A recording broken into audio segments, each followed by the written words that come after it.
Chapter 1. I've had clients who thought they needed an absurd level of security, and I'm talking absurd even by my standards, and my code was developed by a Bond company known for intense xenophobic paranoia, tempered only by desperate greed. I've also had clients who thought they didn't need any security at all, right up until something ate them. That's mostly a metaphor. My uneaten client stat is high, Dr. Arata, who is what her marital partner Oversay calls a terminal optimist, was somewhere in the comfortable middle zone. Dr. Tiago was firmly in the let's investigate the dark cave without that pesky Secunit group, which was why Arata was pressed against the wall next to the hatch to the open observation deck with her palms sweating on the stock of a projectile weapon, and Tiago was standing out on said observation deck, trying to reason with a potential target. That's potential, per the earlier conversation where Dr. Arata said, "Oh, Secunit, I wish you wouldn't call people targets." And Tiago had given me the look that usually means it just wants an excuse to kill someone. But then, that was before the potential targets started to brandish their own large projectile weapon collection.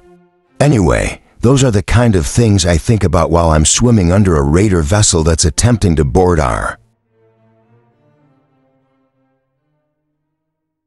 sea research facility.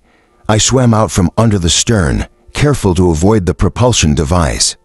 I broke the surface quietly, stretched, and caught the railing, and pulled myself up.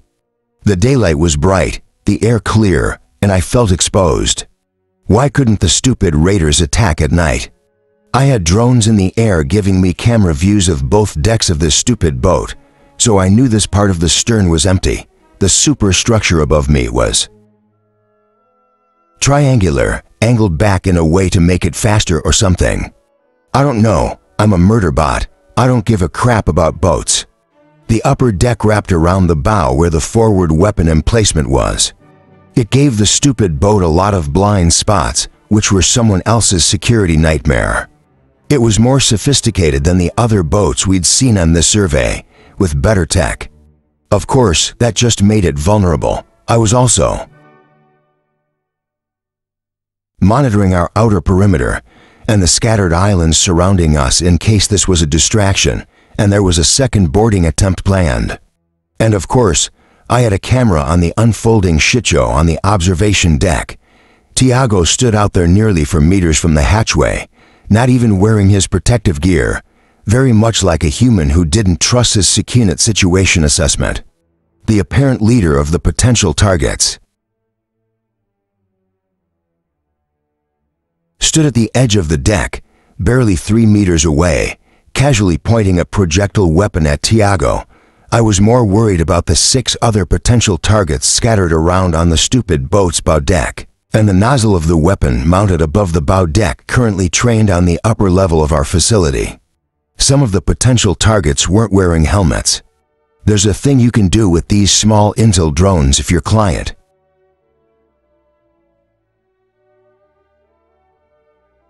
orders you to, or if you don't have a working governor module. When the hostiles are dumb enough to get aggressive without adequate body armor, you can accelerate a drone and send it straight at the hostile's face. Even if you don't hit an eye or ear and go straight through to the brain, you can make a crater in the skull. Doing this would solve the problem and get me back to new episodes of Lineages of the Sun much more quickly, but I knew Arata would make a sad face at me, and Tiago would be pissed off. I would probably have to do it anyway. Unfortunately, potential target leader was wearing a helmet. Tiago is a marital partner of Dr. Mensa's brother, which is why I gave a crap about his opinion. Also, I had no intel yet on how many hostiles were inside the boat where the controls to the large weapon were. Prematurely eliminating the visible targets, potential targets on deck might just tip us out of incipient shitshow into full-on shitshow. There was sort of a chance that Tiago might actually talk our way out of this. He was great at talking to other humans, but I had a drone waiting just inside the hatchway with Arata. Oversay would be upset if I let her marital partner get killed, and I liked Arata. Still managing to sound calm, despite everything, Tiago said, "There's no need for any of this. Researchers, we're not doing anything to hurt anyone here." Potential target leader said something that our facility system translated through our feed as, "I showed you I'm serious. We'll take what we want, then leave you in peace. Tell the others to come out. We'll give you supplies, but not people," Tiago said. "If you have nice supplies, I'll leave the people. You didn't have to shoot anyone." Heat crept into Tiago's voice. "If you needed supplies, we would have given them to you. Don't worry, the only one who got shot was me." Tiago, while violating the security protocol everyone agreed to in advance, had walked out to the observation deck to greet the strangers on their stupid boat. I followed and pulled him back from the edge, and so potential target leader shot me instead of him. Got me right in the shoulder. I managed to fall off the observation deck and miss the water. Intake. Yes, I was pissed off. Secunit, are you there? Oversay in the facility's command center had shouted at me over the COM interface. Yes, I'm fine. I'd sent her over the feed. It's a good thing I don't bleed like a human, because hostile marine fauna was about all this situation needed. I've got everything under fucking control, okay? No, it says it's fine. I heard her relaying to the others on our COM. Well, yes, it's... Furious, I swung over the railing and dropped to the deck. I'd tuned my pain sensors down, but I could feel the projectile wedged in next to my support framework, and it was annoying. Staying low, I crawled down the steps into the first cabin structure. The human inside was monitoring a primitive scanner system. I jammed it even before I got shot, feeding it artistic static and random reports of anomalous energy signatures to keep it busy. I choked her until she was unconscious, and then broke her arm to give her something else to worry about if she revived too soon. I didn't take her projectile weapon, but I did pause to break a couple of its key components. The room was stuffed with bags and containers and other human crap. There were neat storage racks, but everything was jumbled on the deck. We had seen 11 groups of strange humans in water boats from a distance and had been contacted by 2 of them. Both had been what Tiago called unusually divergent, and some of the others had called deeply weird. Both groups had taken the same elaborate precautions to show they were approaching in a non-hostile manner and had not displayed any weapons. Both groups had wanted to trade supplies with us. Arata and the others had wanted to just give them what they needed, but Tiago had asked them to trade their stories of why they were here on this planet.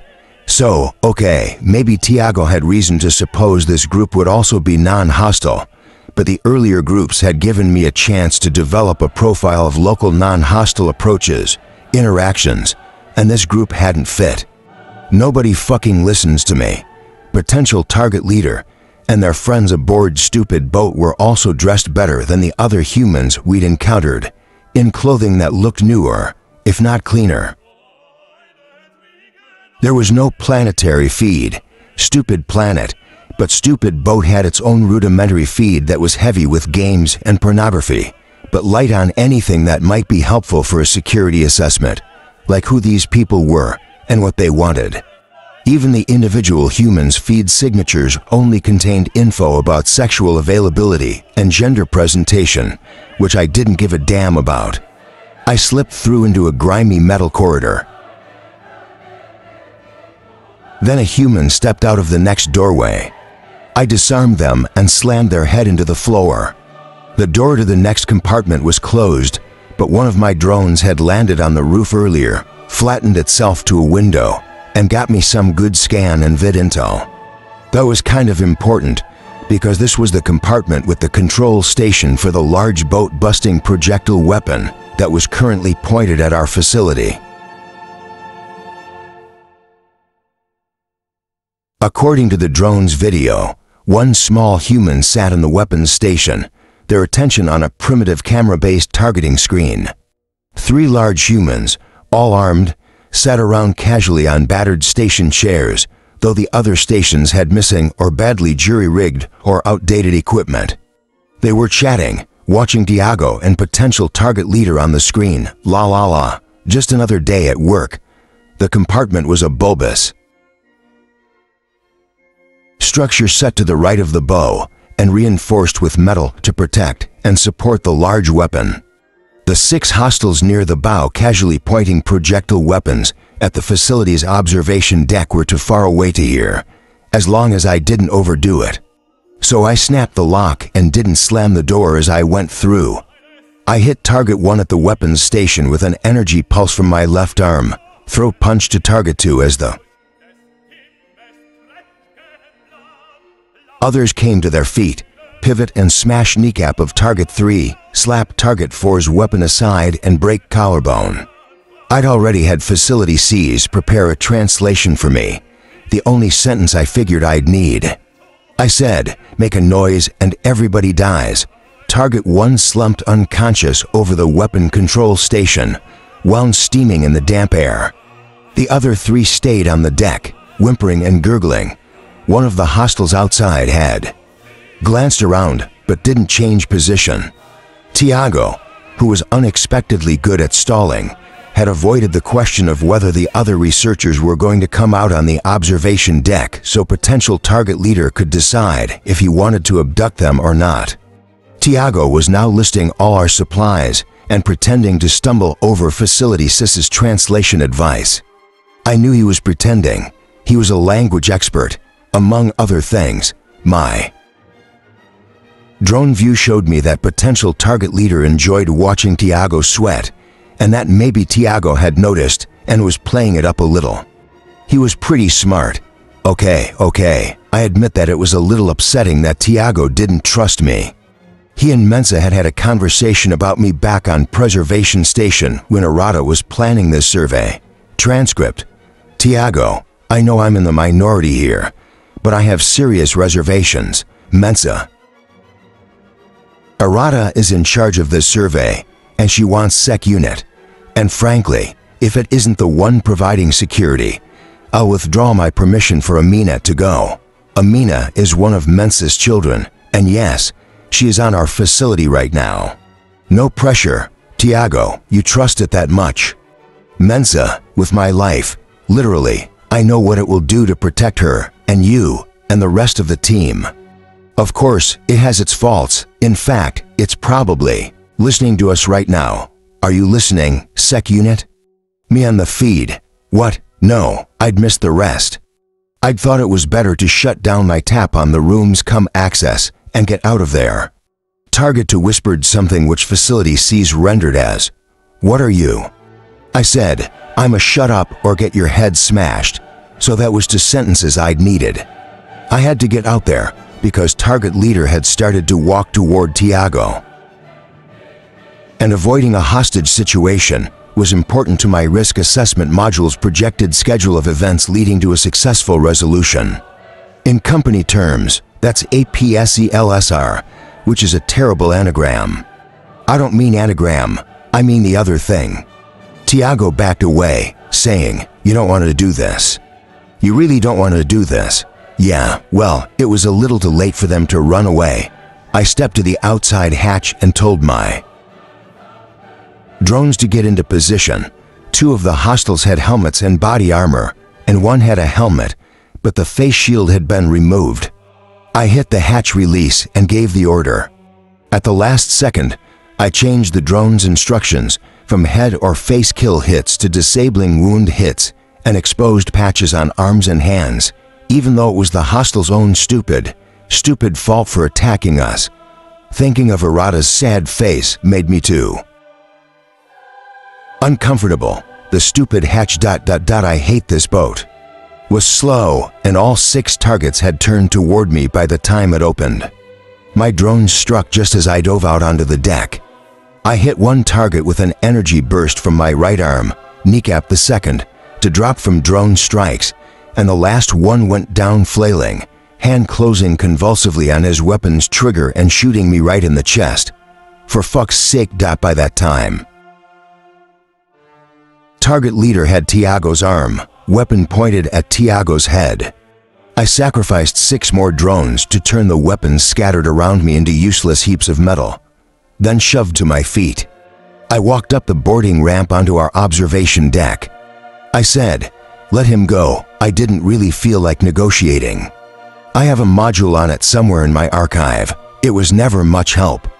Target leader's eyes had a lot of white showing, and he was exhibiting multiple signs of stress. So was Tiago. A drone view showed me what I looked like: water dripping from my clothes, my jacket with a preservation survey logo, and shirt showing projectile weapon holes stained with fluid and a little blood. I circled them as if heading for the hatch. Target leader dragged Tiago around to stay facing me, then yelled, "Stop, or I'll kill him." He was right. I'd been trying to make him move, setting up a shot. He had stopped with the observatory bubble behind him. Not a good angle for me. "You can still get out of this," Tiago gasped. "Just let us go. You can take me as a hostage." Oh, right, that'll help." I said, "No hostages." "What is that thing?" Target leader demanded. "What are you? You're a bot." Tiago said, "It's a security unit, a bot-human construct." Target leader didn't seem to believe him. "Why does it look like a person?" I said. I ask myself that sometimes. Over the comm loudspeaker, Dr. Rathi said, "It is a person." In the background, I heard Oversay whisper, "Rathi, get off the comm." While that was going on, I did a quick search of my archive video and pulled an episode of Valorous Defenders. It's not a bad show, but this is a terrible episode where the characters are attacked by evil sec units. That's like the opposite of an oxymoron, since in the media, there's no such thing as a non-evil sec unit. Is there a word for the opposite of an oxymoron? I grabbed the 3-minute sequence where the sec units swarm the base and slaughter the helpless refugees. I uploaded it to Stupid Boat's porn feed and set it to play on an endless loop. I'm fast, so I'd finished by the time target leader shook Tiago and said, "Order it to back off." Tiago made a noise suspiciously like a derisive snort. I wish I could. It doesn't listen to me. I listen to you plenty, Tiago. Who does it? Target leader wisely gave up on that tack. "Listen, whoever controls this thing, I'm taking this one on my ship." "I've destroyed your engine," I said. I really should have done that. Well, too late now. Glaring with fury, target leader jerked Tiago, and Tiago stumbled and leaned away from him, and I saw the hole blossom in target leader's upper arm in the scant few centimeters of clothing and skin exposed between the joints of the badly fitting armor. I lunged forward and grabbed Tiago, slung him aside, then ripped the projectile weapon away from target leader. I knocked him lightly in the stomach and chest with the stock, and he dropped to the deck. Errata stepped out of the hatch, the projectile weapon sensibly pointed down. Even though my skin showed she had already engaged the safety, she said, "Are you all right, Tiago, sec unit?" I said earlier that I was trying to set up a shot. I didn't say whose. Errata had taken a course in weapons use after the whole thing with Grey Chris. I guess having a bunch of murderers chasing you around a planet so they can suppress your research by murdering you would tend to make you more cautious, even if you are a terminal optimist. On the feet I said, "Dr. Tiago, Dr. Errata, get inside." I grabbed target leader and tossed him onto the deck of his boat, where the other targets were crawling around trying to get to their hatch. My skin picked up a power surge in the boat's weapons system. That's what happens when you don't have time to clear your hostile vehicle. I said over the comm, "Oversay. Now would be good." The thing Oversay and the others had been doing while all this was going on was preparing our facility for launch. Under my boots, the deck rumbled and vibrated, and our outer supports heaved out of the water, sending waves crashing into the boat as we lifted up. I don't think the raiders had realized the facility was mobile.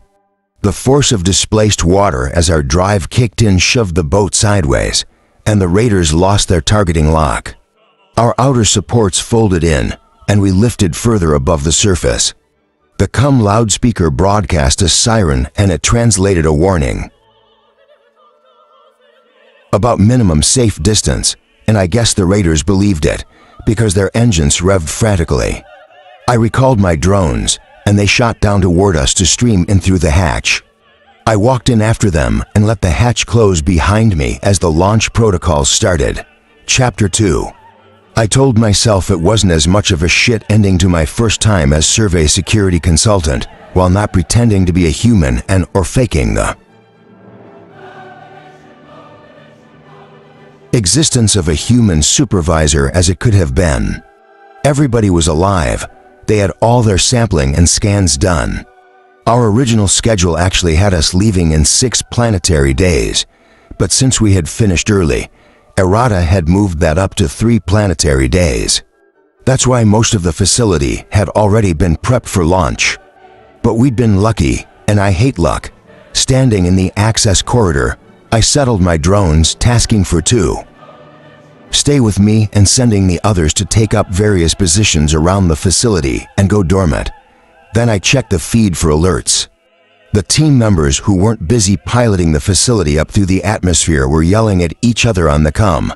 Errata came down the corridor. She didn't have her weapon anymore, and my safety protocol check showed she'd unloaded and secured it back in the locker. Sec unit, you need to get to medical. I checked the feed again, still no alerts. What happened in medical? You happened. You got shot. Oh, right, that. Errata was gesturing at me, so I followed her down the corridor to the main ramp. I poked through the hole in my jacket and shirt and upped my pain sensors a little. The projectiles were still in there. Sometimes they pop out on their own. Medical was at the top of the ramp, a small compartment on the same level as the crew. Lounge area and galley, the quarters, labs, and storage were on the 2 levels below, and the control deck was above. Rafi was there waiting for us, standing beside the med system. "Are you all right?" he demanded. "You better lie down." I didn't want to bother with it. "No, I'm fine." "Just give me the extractor." No, you were in the water. "You need decontam and an antibiotic screen. When the system is prepped, you lie down." He pointed emphatically at the narrow platform and pulled one of the emergency kits down from the rack. "Tiago has some scripts on his neck," he told us. "But otherwise, he's fine." Roddy went out with the kit. The yelling on the comm had calmed down, but I could hear tense voices from the rec room. Preservation-controlled facilities like this don't have SEC systems recording everything and cameras everywhere, because privacy, blah, blah, blah. But I could eavesdrop through the comm and my drones if I wanted to, which I didn't. "Not right now," Errata said. "Roddy's right, Secunit. You should let the system make sure the wounds aren't contaminated." She hesitated. Then double quotes, she took a sharp breath. I just stood there, because I didn't understand the question yet. She added, "Was there any other way?" She didn't finish again, but this time, I knew what she was asking. "No, if you'd waited any longer, I would have had to try to use a drone. He'll probably survive if the others give him medical attention." She really hadn't wanted to shoot anybody, and had told me she had to force herself to learn how to use the weapon. I hadn't particularly wanted her to learn either. Humans have a bad tendency to use weapons unnecessarily and indiscriminately. Of the many times I had been shot, a depressingly large percentage of hits had come from clients who were trying to help me. Another significant percentage came from clients who had just wanted to shoot something when I happened to be standing there. Errata rubbed her eyes, and her mouth pulled in at one side. "Are you trying to make me feel better?" "No, I actually wasn't. I lied to humans a lot, but not to Errata. Not about this. I wouldn't try to make you feel better. You know what I'm like." She made a snorting noise, and involuntary expression of amusement. "I do know what you're like." Her expression had turned all melty and sentimental. "No hugging," I warned her. It was in our contract. Do you need emotional support? Do you want me to call someone? I'm fine, she smiled. On the feed, the med system signaled it was ready. Now you make sure you're fine too. She stepped out of the compartment and set the privacy filter on the doorway. I stripped off my clothes and dropped them in the decontam bin and got onto the platform. It would run a check for contaminants and pop the projectiles out of my shoulder and chest. The process only took 3 minutes, just long enough to finish the scene of lineages of the sun I'd had to pause when Tiago had decided to get me shot. The med system tried to cycle into the therapy and post-treatment options, and I stopped it and climbed off the platform. The feed told me we had made orbit and were in the process of rendezvous with our base ship. My clothes now smelled like decontam fluid, but they were dry and clean. I got dressed and opened the privacy shield. Tiago stood in the corridor, oh joy. He looked angry and upset, which I could tell, even though I was looking just to the right of his head. He said, "Did you kill those people?" I'd been angry enough to tear them all into tiny little pieces. The company who had owned me had protocols for these situations that would have required kill shots, at least for the armed hostiles out on the deck. Plus, I'd already been shot once, and the hostiles had been clear about their intent to kill and or abduct my clients. But the company didn't own me anymore, and the only human here I was answerable to was Arata, and only in limited ways determined by a contract that Pinley had negotiated for me. But the whole point of hacking my governor module was that no one got to tell me to kill a bunch of humans if I didn't feel like it, or even if I did feel like it. I said, "I've reported to my contracted supervisor." I know. I could have said no, I didn't kill anybody. I could have said that even Secunit's undercompany protocol use minimum force necessary because the company hates paying survivor damage bonds, and also because Secunits are not rabid murderers, unless humans specifically order them to be. I could have said that I had risked his life not using kill shots on the armed targets because I knew Arata didn't want me to. He pressed his lips together. I could ask her, I said, "You should definitely do that." He glared at me, and the brown skin on his cheeks showed pronounced signs of a rise in temperature, indicating anger, embarrassment, and possibly other emotions. I was pretty sure he was just pissed off though. Then he hesitated and said, "Look, I didn't mean to get you shot. I'm sorry, if you had meant to get me shot, Tiago, we would be having a different conversation." Because I was still mad, I said, "The security protocol all survey members agreed to is available on the facility feed." His face did the things humans do when they're trying not to show how annoyed they are. Mission accomplished. He said, "I made a mistake." But I had no reason to assume those people were hostile. I had reason. I could have thrown together a quick excerpt of my threat assessment report of the approaching boat and why it had been 70% likely to attack. I could have pointed out that they had shot me first when, for all they knew, I was just another unarmed human. But I didn't have to answer to him.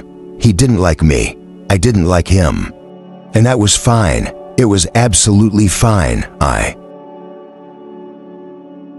walked away down the corridor. "Help me. File. Excerpt 1. File detached from main narrative." Since I'd decided to stay temporarily on preservation station, Dr. Mensah had asked me to go places with her 7 times.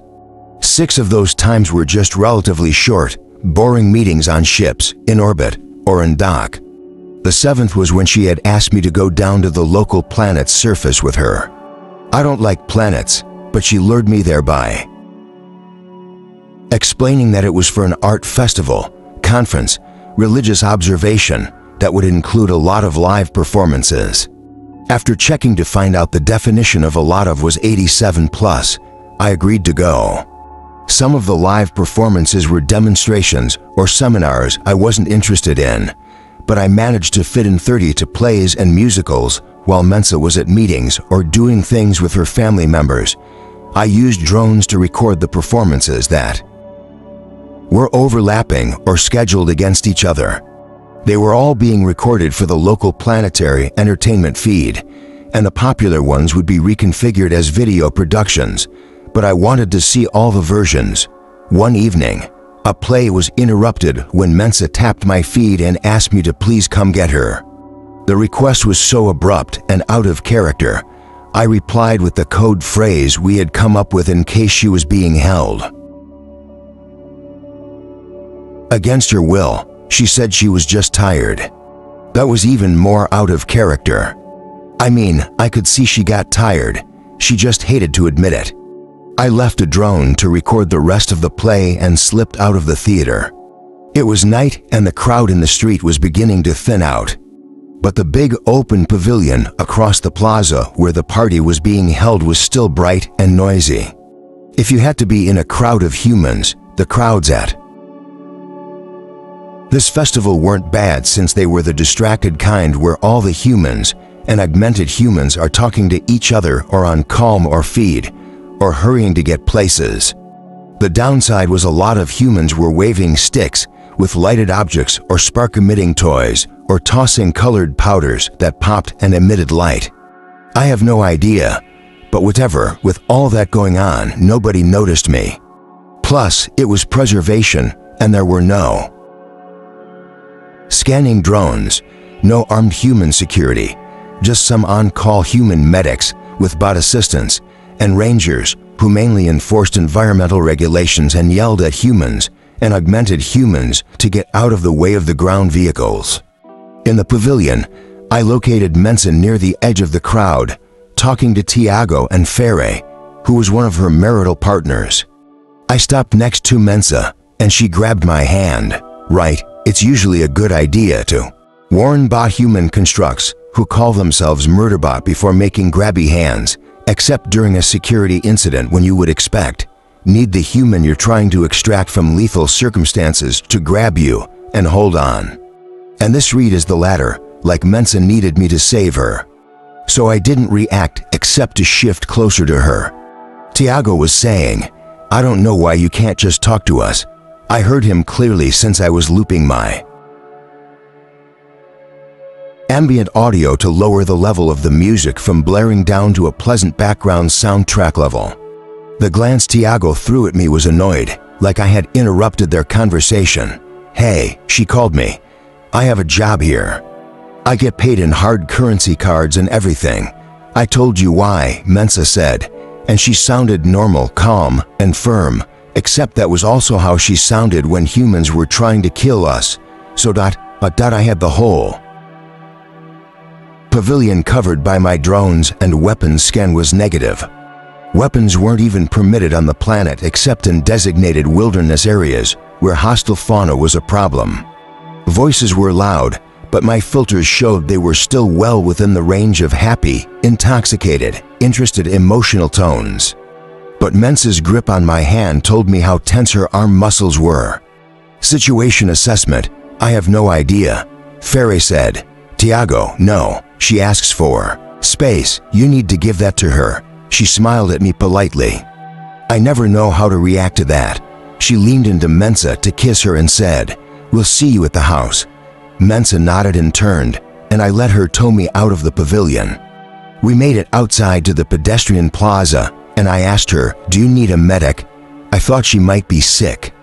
If I was a human and I'd had to be in the pavilion with all those other humans for the past 2.5 hours, I'd be sick. "No," she told me, still sounding calm and normal. "I'm just tired." I sent a feed request to the ground vehicle, which on preservation was called a go-kart for some reason, some stupid reason, to meet us at the nearest transportation area. The plaza and streets were lit with little floating balloon lights, and the dirt and temporary paving painted with elaborate designs and light-up paint. Fortunately, it wasn't the marker paint that broadcasts on the feed, which would have been a nightmare. As we walked through the crowd, people recognized Mensa and smiled and waved. Mensa smiled and waved back, but didn't let go of my hand. On the fringe near the transport area, an intoxicated human wandered toward us with a handful of glitter dust, but veered off when I made deliberate eye contact. Our vehicle was waiting for us, and I handed her in and climbed into the other seat. I told it to head for the family camp house, which had been erected in a habitation area on the outskirts of the festival site. The vehicle had a limited bot driver, which would take humans all over the campground and festival site, but knew not to go into the designated no-vehicle sections. It hummed out of the court and into the dark along the path that led through high grass and scrub trees. Mensa sighed and opened the window. The breeze was still warm and smelled like vegetation, and the guide lights along the way were low enough not to obscure the star field. All the humans and augmented humans staying here for the festival made it a heavily populated area, but we were traveling through the section reserved for humans who actually wanted to sleep. The temporary housing, pop-up shelters of all shapes and sizes, camping vehicles, tents, and collapsible structures that looked more like art installations were all mostly dark and quiet. The camp area for humans, who had to be loud, was on the far side of the grounds with a sound baffle field to deflect the music and crowd noise. She said, "Thank you. I'm sorry I interrupted your evening. I recalled my drones, except for the one that was recording the play and the detachment I had designated to keep tabs on the family still at the party. Another detachment was at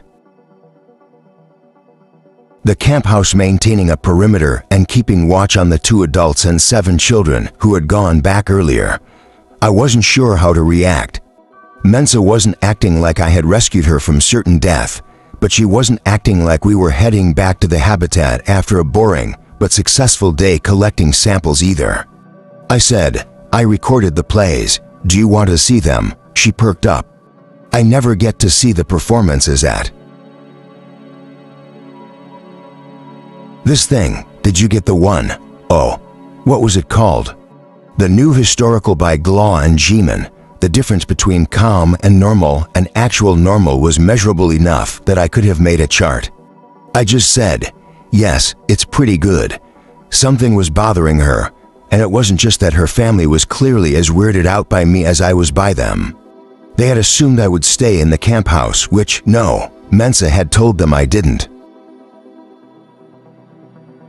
Need any help or supervision, and could find my own way around. Quote, "If it can infiltrate high-security corporate installations while people are shooting at it, it can certainly handle a domestic festival." It wasn't that her family was phobic about the scary rogue sec units the entertainment media and the news feeds were so fond of, or that they didn't like bots. There were free bots wandering around on preservation, though they had guardians who were technically supposed to keep track of them. It was just me, the sec unit, they didn't like. That didn't apply to the 7 kids. I was illicitly trading downloads via the feed with 3 of them. I think if I had been a normal bot, or even like a normal sec unit just off inventory, naive and not knowing anything about how to get along in the human world or whatever, like the way humans would write it for the media basically, it would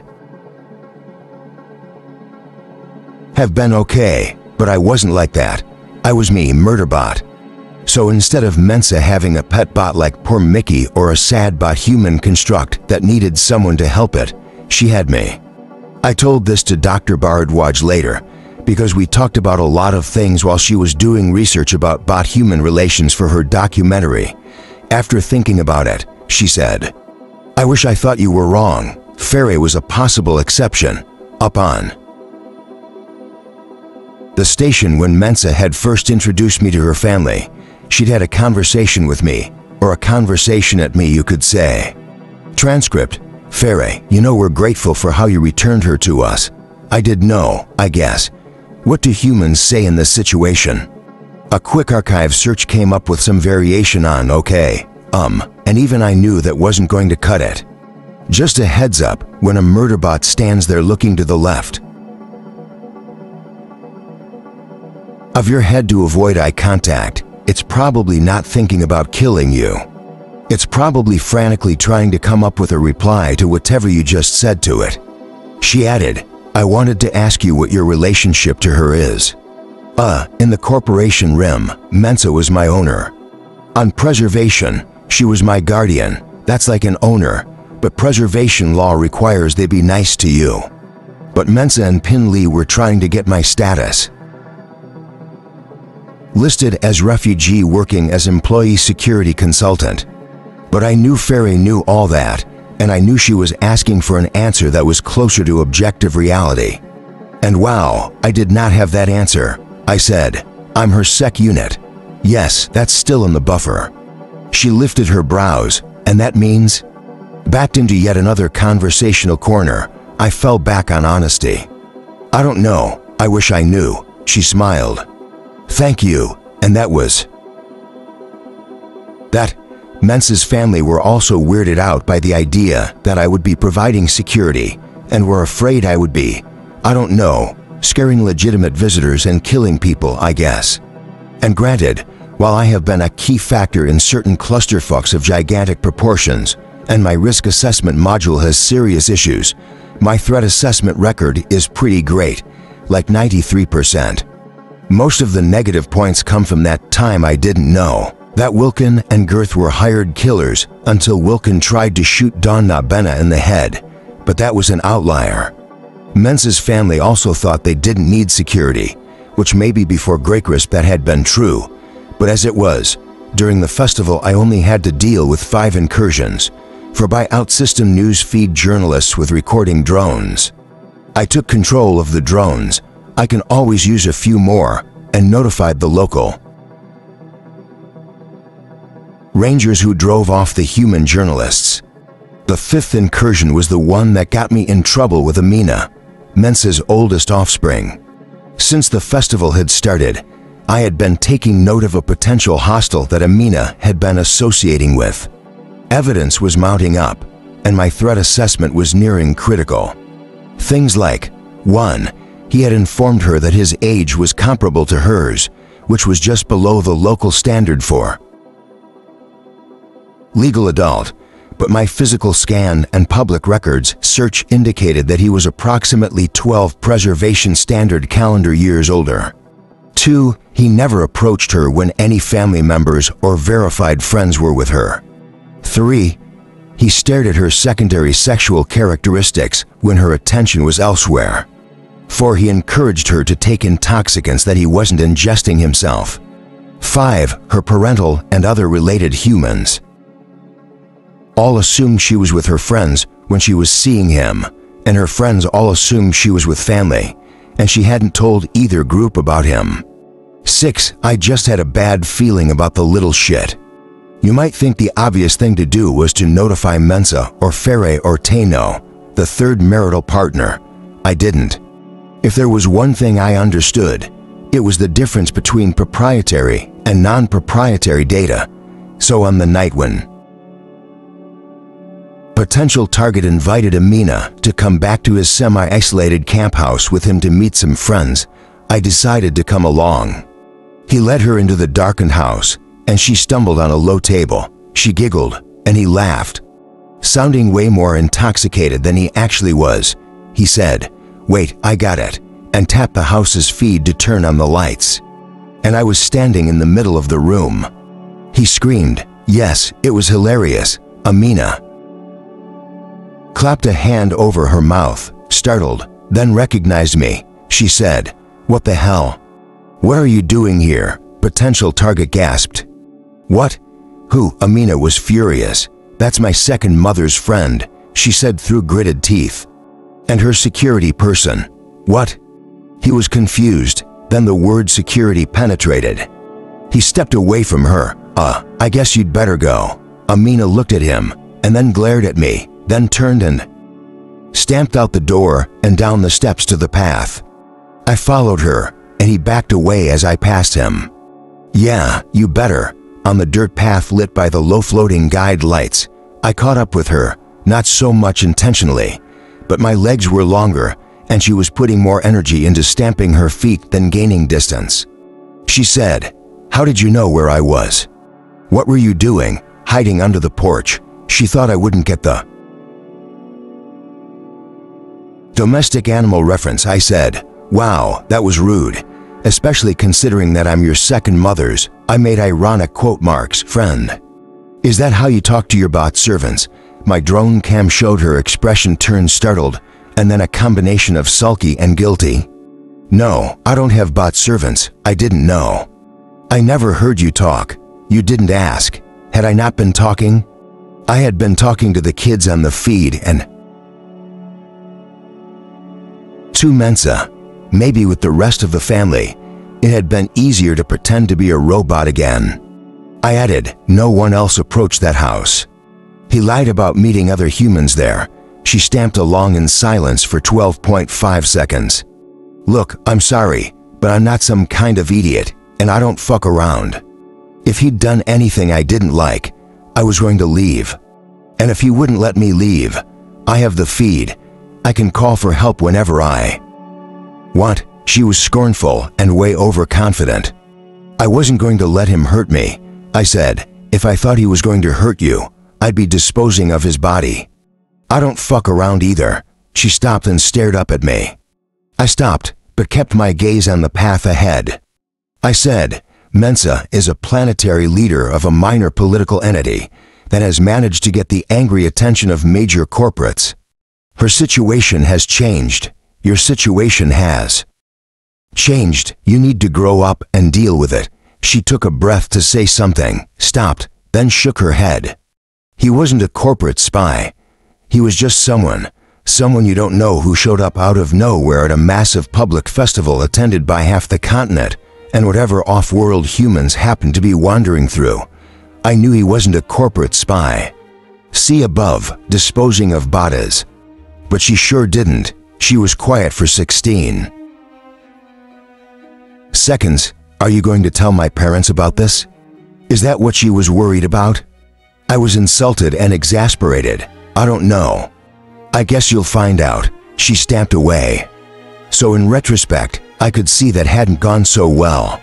Our vehicle rumbled through the dark, up the low hill to the camp house, which was a pop-up 2-story structure with broad covered balconies off both levels. It had been placed near a couple of large trees with frilly leaves that curved over the roof. It had been built by Mensa's grandfather while her grandmothers and other assorted family members had been working on the original planetary survey and terraforming.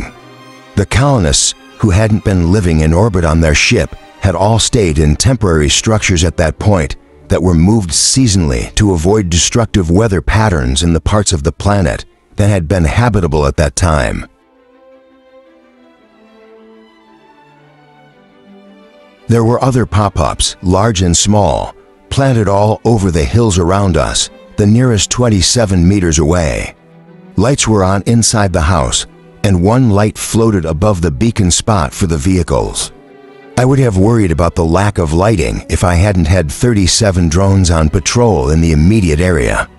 Drones had picked up previously identified humans and augmented humans returning to the other houses or passing through the area, and I'd conducted safety checks on unidentified humans encountered for the first time. I was cataloging power signatures on some small mobility devices used by non-augmented humans for medical reasons. I hadn't seen these anywhere in the corporation room, though maybe that was because I hadn't spent much time hanging out on planets with human populations not exclusively engaged in corporate slave labor. The entertainment media showed planets that weren't all corporate slave labor. I had just never been on one. The drones had also tracked the 5 younger kids on a completely illicit expedition to a nearby creek where they had performed some kind of ritual that involved jumping out at each other from behind bushes and rocks. They returned to the house without being caught by the adult humans or older siblings and were now collapsed in their upstairs bunk room watching media. The house actually had secure sealable window and door hatches, which no one used, but at least this made it easy for my patrol drones. As the vehicle settled into its spot, Mensa said, "I'm just going to sit outside for a bit." Why don't you go on back to the festival? There's a few more plays tonight, aren't there? I try to avoid asking humans if there's anything wrong with them, mostly because I don't care. On the rare occasions where I did care, it would have meant starting a conversation not directly related to security protocol, and that was just a slippery slope waiting to happen for a variety of reasons. But humans asked each other about their current status all the time, so how hard could it be? It was a request for information, that was all. I did a quick search and pulled up a few examples from my media collection. None of the samples seemed like anything I'd ever voluntarily say, so before I could change my mind, I went with, "What's wrong?" She was surprised, then gave me a sideways look. "Don't you start." So there was something wrong, and even the other humans had noticed. I said, "I have to know about any potential problems for an accurate threat assessment." She lifted a brow and opened the vehicle door. "You never mentioned that on our survey contract." I got out of the vehicle and followed her toward a group of chairs next to the house, scattered around in the grass under the trees. The shadow was deep, so I had to switch to a dark filter to see her. That was because I was half-assing my job. She took a seat. "If that was you half-assing your job, I don't want to see what you're like when double quotes." The smile faded, and she trailed off, then added, "But I suppose I did see you when you were doing your best." I sat down too. Sitting down with a human like this would never not feel strange. Her expression wasn't upset, but it wasn't not upset either. But I could tell my smart-ass comment had taken us down an awkward conversational avenue where I hadn't wanted to go. I wished I was Art, who was good at this kind of thing. The thing being getting you to talk about what it wanted you to talk about, but also making you think about what it wanted you to talk about in different ways. I wasn't kidding when I said Art was an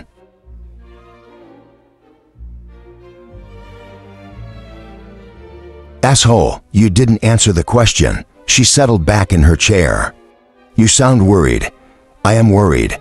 I could feel my face making the expression whether I wanted it to or not. She let her breath out. "It's nothing. I've been having nightmares about being held prisoner on Tranral and Haifa, and you know," she made an impatient gesture. "It's completely normal. It would be odd if I wasn't having nightmares." I hadn't seen much of the recovery phase of trauma. My job was to get the client to the med system before they died. It took care of all the messy aftermath, including the retrieved client protocol. But in the shows I watched, recovery was featured a lot. There was a trauma recovery program that Bardwaj had used in the station medical center, and the big hospital in the port city had one too. I wasn't the only one who thought Mensa should go get the trauma treatment. I was probably the only one who knew she hadn't. She hadn't exactly lied. It was more a way of letting the other humans assume she had. But the treatment wasn't like a one-time thing with the med system. It took multiple long visits, and I knew she had never made time for it in her schedule. I said, "Is that why you're afraid to go off station without me?" So there were two positions on whether the preservation planetary leader needed security. The first was the one 99% of the population shared, that she did not unless she went on a formal visit to somewhere like the Corporation Rim, and to a large extent, they were right.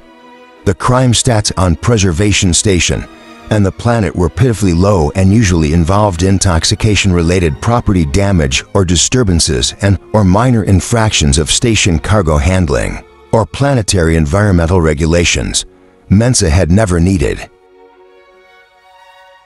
on-station or on-planet security before this, except for the young Preservation Council trainee humans who followed her around and kept track of her appointments and handed her things occasionally, and they did not count as security.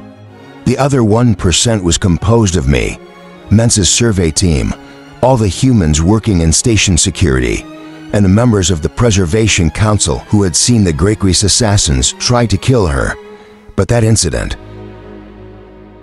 had been kept out of the news feeds, so hardly anyone thought Mensa needed a security consultant, let alone a sec unit. But Gregory's was not doing so hot now due to their hired security service, Palisade, making an extremely bad decision to punch my ex-owner bond company in the operating funds by attacking one of its gunships. The company is paranoid and greedy and cheap, but also ruthless, methodical, and intensely violent when it thinks it's being threatened. Relations between the two corporates had deteriorated since what we call the gunship incident, with Gregory's assets getting mysteriously destroyed a lot in supposedly random accidents, and its executives and employees getting blown up or found stuffed in containers way too small for intact adult humans, and so on. And once Gregory's had started to cease to exist, even my threat assessment had dropped drastically, but Mensa had still wanted me to continue to provide security. I thought she was humoring me and taking the opportunity to pay me in hard currency cards, which I would need if, when I left preservation, and giving me practice in being around humans in a setting where I was not categorized as a tool and/or deadly weapon. Yeah, I assumed it was about me, but humans assume everything is about them too. It's not an uncommon problem, okay, but for a while now I had been thinking it was about something else. Her mouth twisted a little, and she looked away over the dark hills and fields toward the lighted windows of the other camp houses and tents. She said, "I suppose it was obvious." I said, "Not obvious, not to most of the humans anyway." I had a feeling that Ferre and Tano knew, but weren't sure what to do about it. She shrugged a little. "It's hardly surprising that I feel safer with you. It's also easier to be around people who understand what happened, what it's like to be in that situation. That's you and the rest of the survey team." She hesitated. "Ferre and Tano understand, but I haven't explained to my brother and sister and Tiago and the others why I can't just rely on them for emotional support about this as usual." Her face turned grim. "They don't understand what it's like to be under corporate authority. That I got. Humans in the Preservation Alliance didn't have to sign up for contract labor and get shipped off to mines or whatever for 80 to 90% of their lifespans. There was some strange system where they all got their food and shelter and education and medical for free, no matter what job they did. It had something to do with the giant colony ship that had brought them here, and a promise by the original crew to take care of everyone in perpetuity if they would just get on the damn thing and not die in the old colony. It was complicated. And when I watched their historical dramas, I tended to fast forward through the economics parts. Whatever, the humans seemed to like it, but she was right. These humans had no concept of what it was like to live under corporate authority, and they really didn't know what it was like to be the target of a corporate entity that wanted to kill you. I replayed my recording of Mensa talking to Tiago and Ferre at the party. Mensa had been abducted from Port Free Commerce at a meeting for the relatives of the murdered survey members. Maybe the noisy party where the other humans who would normally help her had been distracted, had just started to feel too similar. I said, "You need to get the trauma treatment." Her voice sharpened. "I will. But I have some things to finish first." She turned toward me, and I want you to go on that survey mission with Arata. They need you, and it's a wonderful opportunity for you. It was too dark for her to see my expression. I'm not sure what it was, but you could probably describe it as skeptical. Raffi says that's how I look most of the time. With that confident planetary leader, I am totally convincing you of this tone. She added, "And you know Amina and Tiago are going too. I'll feel better if you're there too. Keep an eye on them, huh? What about you?" She took a breath to say she'd be fine. I knew her well enough to know those exact words were about to come out, but then she hesitated. The drone I had watching her face increased magnification, its low-light filter rendering her features in black and white. Her expression was intense and fierce, and she was biting her lower lip. She said, "I hate feeling so weak. I just need to stop, and I need to stop leaning on you. It's not fair to you. We need to be apart so I can stand on my own feet again." I didn't think she was wrong, but I still wasn't used to things that were unfair to me being a major point of consideration for humans. It also sounded vaguely like the breakup part of the romance scenes on the shows I watched, most of which I usually skimmed over. I said, "It's not me, it's you." She huffed a laugh, and then I sort of blackmailed her. Part of my problem now was that Mensa, who was way too honest about this kind of thing, had later told Amina that she had asked me to keep an eye on her, which Amina interpreted in some hormone-related human way I'm not sure I understood. Tiago, who is not an adolescent and has no excuse, interpreted it as Mensa not trusting him to take care of his niece. Amina is on the survey because her education requires an internship in almost getting killed, I guess. Due to our previous interaction, she really didn't want me specifically tasked to watch her. Possibly I had been too emphatic with her about potential target. After spending my entire existence having to gently suggest to humans that they not do things that would probably get them killed, it was nice to be able to tell them in so many words to not be so fucking stupid. But I didn't regret doing it. An attempt by Amina to go around Mensa and appeal to Farai and Tano had failed spectacularly in a three-way call that became a four-way when Farai had called Mensa to join in on the discussion. I'm not sure what happened past that point. Even I hadn't wanted to watch it. So that was what had happened before the survey. Now we're here, ready for the next major disaster. Spoiler warning. Chapter 3. We docked with our base ship with no problems, and Arata and the others transferred control to the base ship crew. The facility wasn't wormhole capable, and was basically just a big awkward lab module that could land and take off under its own power. It was only for standard preservation day cycles back to preservation via wormhole, and I meant to use the time to finish watching Lineages of the Sun. It was a long-running historical family drama set in an early colony world, with 136 characters and almost as many storylines. I'd watched family dramas before, but I'd never spent much time around human families before coming to preservation. Data suggests family dramas bear a less than 10% resemblance to actual human families, which is unsurprising and also a relief, considering all the murders in the dramas, not Mensa's family. When the company owned me and rented me out for surveys, my security protocol included data mining, which meant monitoring and recording the humans every second for the duration of the contract, which was excruciating in a lot of ways. Pretty much all the ways involving sex, bodily fluids, and inane conversations. It would never stop being novel to be around a bunch of humans in a relatively confined space and be able to close a door between me and them, and not have to care what they were doing. Which didn't mean the humans left me alone. Roddy came to my cabin. I didn't have to let him in, so I did. I know, I was still getting used to the idea of not minding the fact that a human wanted to talk to me. He sat on the folding seat opposite my bunk and said, "Tiago will come around. You'll see." He just DOES and single quotes T dot double quotes. Roddy was reluctant to finish the sentence, so I did. "Trust me," Roddy sighed. "It's all the corporate propaganda about sec units being dangerous.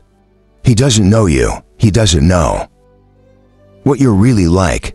This would be annoying if Roddy didn't genuinely believe it. He's never seen me kill anyone close up, and I'd like to keep it that way. And he didn't know why it was so important that Mensa be protected on station." He waved a hand at me, though I hadn't said anything.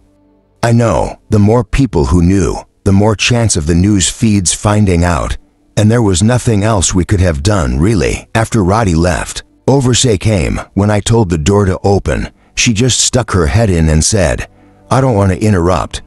I just wanted to thank you. This is Arata's first time as a survey lead. and you've been really supportive, and I know that's made a difference and helped her confidence. I had no idea how to react to that since I wasn't sure what being supportive entailed. My job wasn't to make the humans obey Arata. That wasn't how preservation worked. Besides, that hadn't been a problem. The survey team was grumbly occasionally, but everybody had done their job to a reasonable level. The chance of a mutiny was so low, it was registering as a negative number. I'm not sure the word mutiny could even apply to any situation that might occur with this survey team. Most of them had to be begged to complete the required self-defense certification before we left, and this was what preservation called an academic survey, where the data collected was going into a public database. If the planet had been in the corporation rim, it would be open to exploitation. But out here, nobody wanted it for anything. I defaulted to, Arata contracted with me, yes, and we both know that you're very capable of making it clear when you think someone doesn't know what they're doing. She smiled at the drone I was using to watch her. That's all. She left, and I replayed the conversation a couple of times. I trusted Arata's judgment to a certain extent. She and Oversay had always been firmly in the least likely to abandon a sec unit to a lonely, horrible fate category, which was always the category I was most interested in. They were my clients, that was all. Like Mensa, like Roddy, and Pin Lee, and Bharadwaj, and Valescu, who adopted to retire from active survey work, which gave him the award for most sensible human, and yes, even Gorathan, just clients. And if anyone or anything tried to hurt them, I would rip its intestines out. When we came through the wormhole into preservation space, I was watching episodes of The Rise and Fall of Sanctuary Moon again, since there wasn't time to start anything new before we reached the station. Being interrupted isn't nearly as annoying when I already know the story. I was worried about Mensa. If everything had been okay while I was gone, I wasn't sure exactly what okay would involve, but I was willing to settle for unmurdered. I was just finishing a rewatch of episode 137 when the ship's alarm sounded through the com and feed. It might just be a navigation anomaly, like another transport in the wrong place. We were in a commonly used approach lane, and preservation tended to be visited by lots of non-corporate transports with no bot. Pilots who wandered all over the place trying to figure out where the hell they were, or at least that was how I interpreted the constant litany of complaint from Preservation Station Port Authority that Mensa had involuntary access to. With no bot pilot on our base ship, I couldn't get direct system updates, but I tapped the comm system to let me listen in on the bridge. Transcript: Co-pilot Mihail. It came out of nowhere. Nothing on comm. Specialist Rajpreet, that's a docking approach. I'm reading active weapons. Pilot Roa, that's it. Raise the station and tell them but double quotes Mihail again. Copy, but there's no responders near us. Well, shit.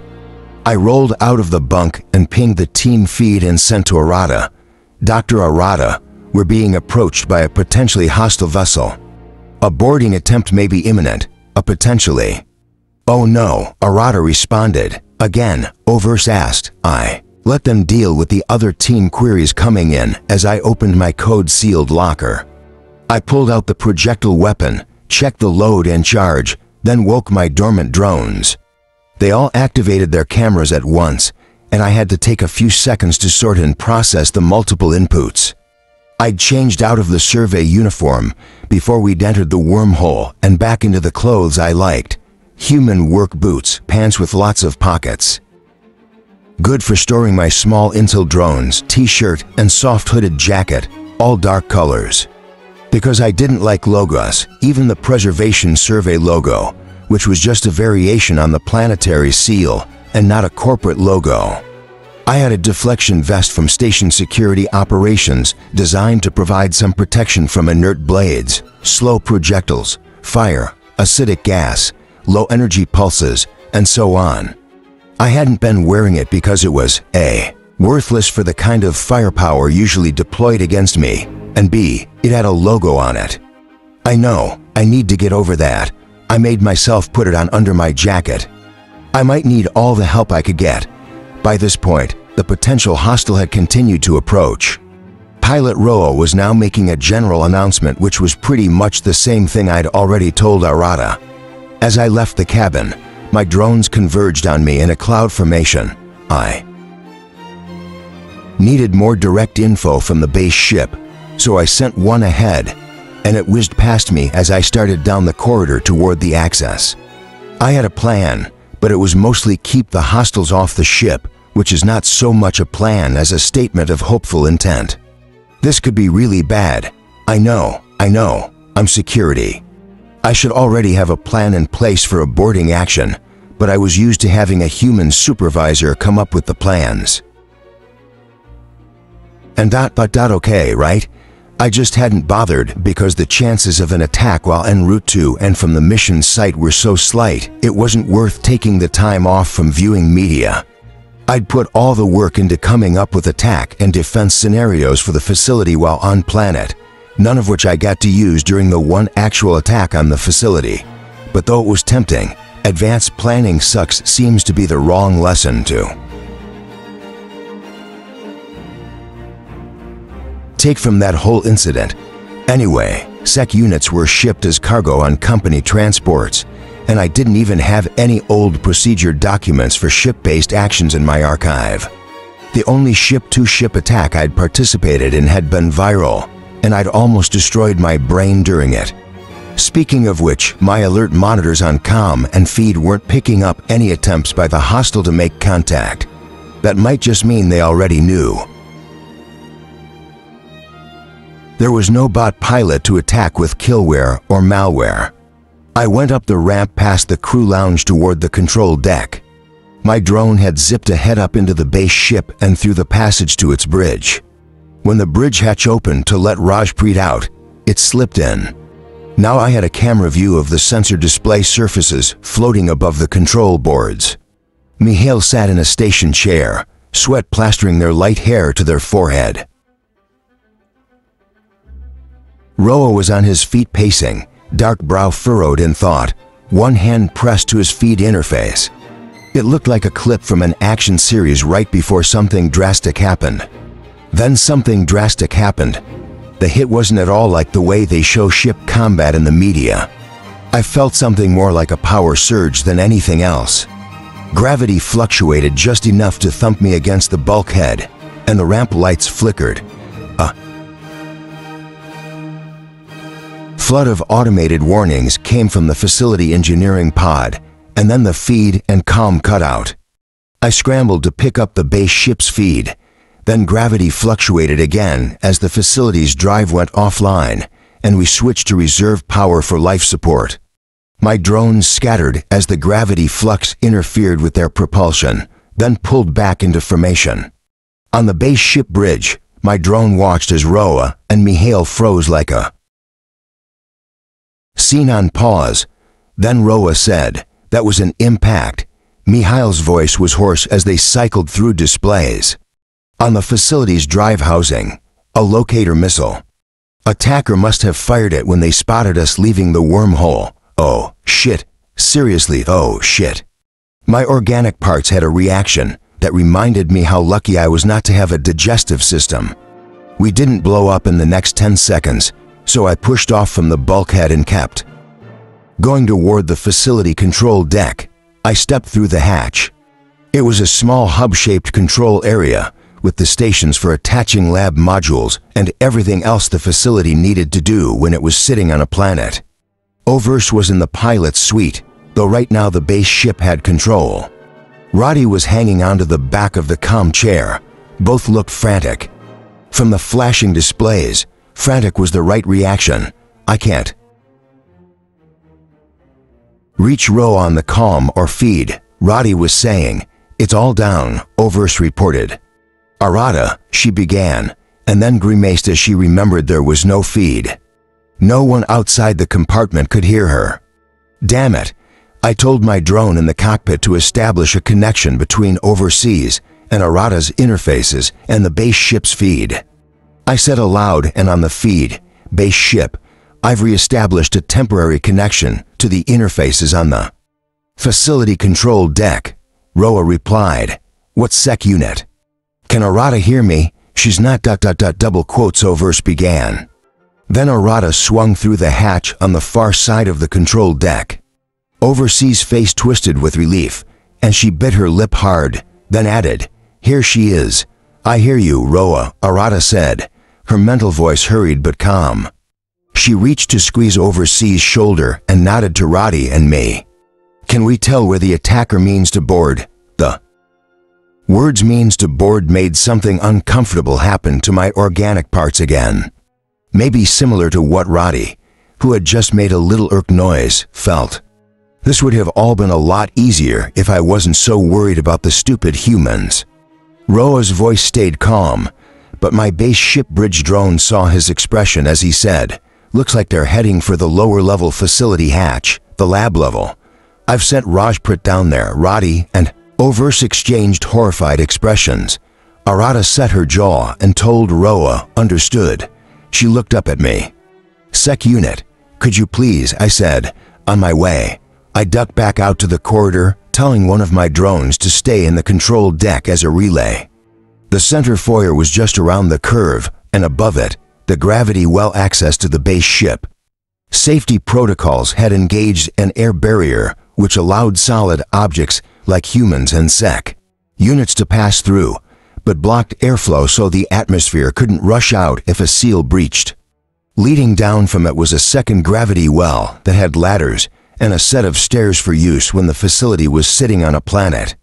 Without fluctuating power to worry about, I could have just stepped in and floated down to the lowest facility level, but getting smashed to pieces against a bulkhead wouldn't be handy just now, so I swung down the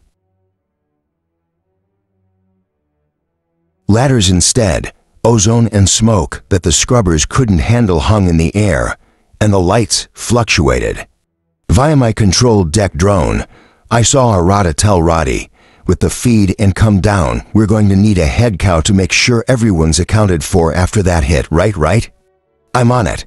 Roddy hurried out the hatch toward the living quarters. From the bottom of the well, I took the central ramp around and came out into the junction for the lower lab level hatch. The smoke here was thick enough for me to pick it up on visual. Specialist Rajput was already there, having climbed all the way down the gravity well from the base ship. She had a sidearm. There were a couple in the bridge emergency kit, ready to defend the hatch from a boarding attempt. It's always nice when a human looks relieved to see you. Her voice was mostly steady when she said, "I don't think we have much time." I used one of my drones to add her to my feed relay, and she reported, "Roa, Dr. Arata, can you hear me?" "Sec units here at the lock," I said. "What's our status?" Arata said, "Overseas comm partially active." On cue, the comms emitted a burst of static and Overseas voice said, "To all facility crew, come and feed are not responding. Please report to the facility crew lounge immediately and wait for further instructions." Roa said, "Sec unit, I need to make an announcement. Can you relay me through the facility comm?" "Sure, I don't have anything else better to do." I said, "Go ahead." Over the comm, Roa said, "The incoming transport has fired on us and is now making a docking maneuver aimed at the facility's lower level. Station has dispatched an armed ship, and to free merchant transports have broken off station approach and are responding as well, but they're all 84 minutes out at best. Sec unit, can you ... double quotes the hesitation was long. Can you repel a boarding attempt long enough for help to arrive?" Every human on the base ship and the facility was listening. It was a tricky question. It came down to how many raiders were violently determined to come aboard and what kind of weapons they had. That scenario could turn out any way from, "We thought this was an easy target, let's run away," to Rajput making a desperate last stand with her sidearm over the pieces of what was left of my body.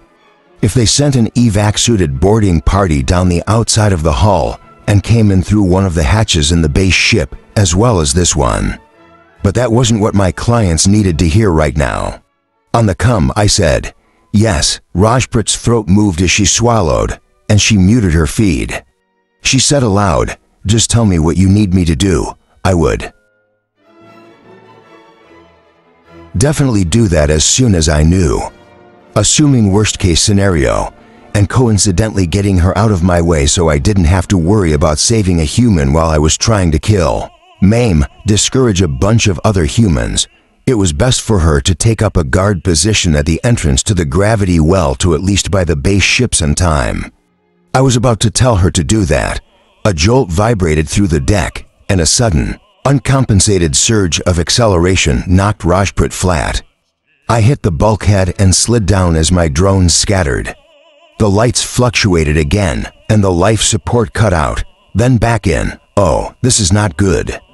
My plan, make that, quote, plan, depended on holding the intruders back until the armed station responder or the angry raider-hating merchants got close enough to scare them off.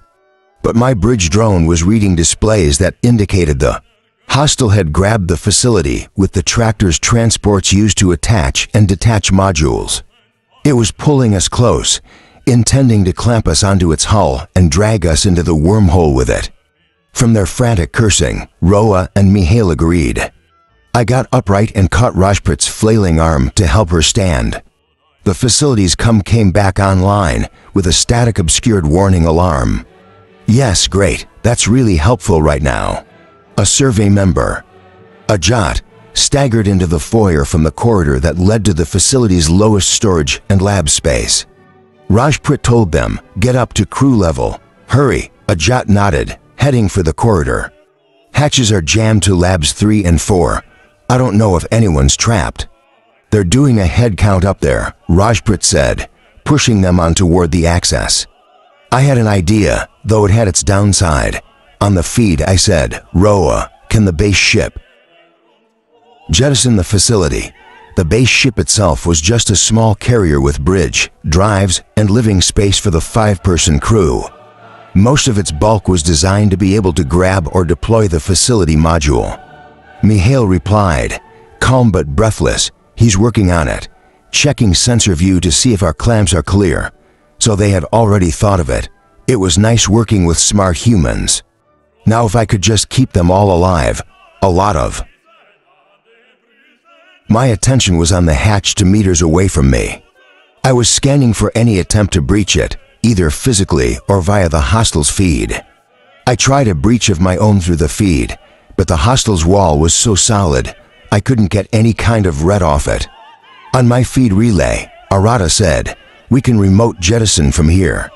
The facility command center, if you transfer control, but we need to get the rest of the team up to the base ship." Roddy added, "I'm doing a head count now, but with the feed and calm not responding, Roa broke in, our clamps are clear.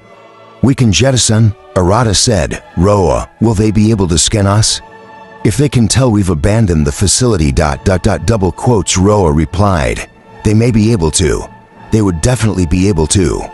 Before anybody else could butt in, I said, "They may fire on the base ship once the facility is jettisoned." That was the downside I mentioned. It just depended on how anxious the hostile was to get to the wormhole with the facility before the responder and merchants arrived. Whether they were ordinary-ish holes or huge-ish holes, if they wanted the facility or the humans in the facility, if they were afraid of retaliation by preservation, or just didn't care. The survey team members still trying to talk on the relay feed all shut up. Roa said, "Yes, that's single quotes us ... Yes, Dr. Arata, we don't have a lot of time. Do we evacuate and jettison or ... Still sounding calm, Arata said, "Sec unit, do you agree we should jettison?" "Oh, right, I was the security team head. If we were wrong about this, the hostile would fire on the helpless base ship and we would all die. If we stayed with the facility, there might be a chance for rescue. If the hostiles didn't drag us into the wormhole, overwhelm me and kill all the humans or do other terrible things to them, the cheap education modules the company gives sec units had never mentioned this kind of dilemma. So I didn't have anything strategic to go on. Ooh, self-determination sucks sometimes. I reminded myself I had always wanted humans to listen to my advice. I said, jettison. Arata said, we jettison. Roddy, confirm head count and send everyone up to the base ship. She sounded calm and certain, much more so than Roa. Attacker is still pulling us toward the wormhole, Mihail announced on comm, not sounding too much like someone who was restraining the urge to scream a little. On the relay, I heard Roddy yelling at people to get moving, and I got sporadic drone views of survey team members hurrying into the gravity well. Roa took a breath. Facility control. Prepare for separation. Overse announced, facility module will seal into minutes and counting. Drone audio picked up someone arguing, but I had to prioritize Roa and Mihail and Arata, who were all telling different humans to do different things. My bridge drone's view of the sensor display started to show more interpretable detail. That big wobbly thing was the wormhole. The two blips way off in the distance were our potential rescue ships. There was no blip for the hostile because it was too close. Another vibration traveled through the deck. But this one was more familiar. Rajpreet's gaze was on the hatch display, her eyes wide. She whispered, "They attached to our lock." Whispering may have been an irrational impulse, but I could definitely sympathize. I said on the feed relay, "Hostile has matched locks." Over said, "Roddy, I need a confirmed head count now." My gravity well drone picked up to stragglers, Remy and Hanifa, scrambling up the ladders to the base ship, and Roddy, for fuck's sake, coming back down. I started to tap his feed, but I picked up something on audio. It was scraping, vibrating through the outer hatch. Okay, that's definitely happening. I sent on the feed, "Hostile is attempting to breach the hatch. Boarding may be imminent." Roa said, "Rajpreet, sec unit, get out of there." I told Rajpreet, "Go, I'll be behind you." Rajpreet backed toward the corridor access, if the hostiles chose this moment to board. Before we could seal off and separate, we were screwed. I heard Roddy yell, "No, no," through my drone audio. His voice was harsh with fury, fear. The impulse to run to him made me flinch, but I needed to hold my position. Something had gone wrong up there. On the feed I said, "Dr. Roddy, report." Roddy, of all my humans except Dr. Mensa, listens to me the most carefully. Probably it has something to do with the time he was about to step out of the hopper to retrieve some equipment, and if he had, he would have been eaten by giant predatory fauna. Sounding simultaneously frustrated, angry, and terrified, Roddy said, "Amina and Canty aren't here. Tiago is looking for them. They aren't in the quarters or the upper labs. They must be down in the lower level somewhere. Well, shit." I had audio and visual of the base ship access through my drones, so I was able to see when it exploded. No, not physically exploded, emotionally exploded. Humans yelling and waving their arms and other unhelpful things. You know, it's not like I'm having a good time either right now. I told Rajpreet, "Get to the gravity well access," and started down the corridor toward the labs and sample storage where a Jot had tried to tell Rajpreet about jammed doors. I ordered a drone to stay near the hatch so I would have some warning if anything came through it. I split the rest of the formation, sending 2/3 up the access to take a guard position with Rajpreet, and telling the rest to follow me. On the feed I said calmly, "Acknowledged, I'll find them." Shit, I'd made a stupid mistake. Feed access in the facility was down unless your interface was in range of one of my drones, so the connection could be relayed to the base ship, and the comm was patchy and unreliable.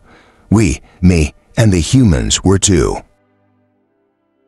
Used to the feed, which made it impossible to lose track of someone, to leave them behind.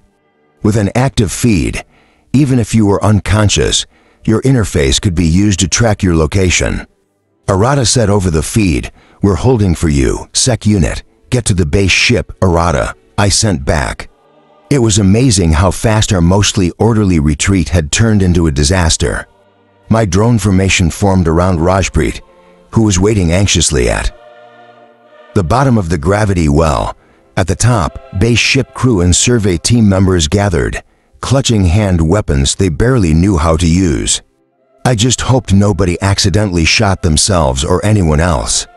I tapped my drone relay and saw Arata, Overs, Roddy, and damn it, Tiago, waiting at the facility access junction. Arata was talking on the feed to Roa and trying to shove a resisting Overs into the gravity well. I started to tell them ... I don't know what I was going to tell them, but it was going to involve the words, "I can't do my job if none of you fucking listen to me." But then interference blotted out the connection, and I lost all my drones in the base ship. I reached a hatch to Lab 3 that was stuck partly open, just a few centimeters from the deck. I hit the floor and directed my skin under the hatch, but I couldn't pick up any indication of a human body living or otherwise, but drone audio detected a muffled human voice coming from farther up the corridor. I shoved upright and slammed around the curve, and oh right, that must be the hatch Ajat had seen. The bulkhead was crumpled along the top of the seal, and the panel with the manual release had been blown in a power surge. The plastic parts were melted, and the whole hatch assembly was dripping with fire suppressant foam where the automated emergency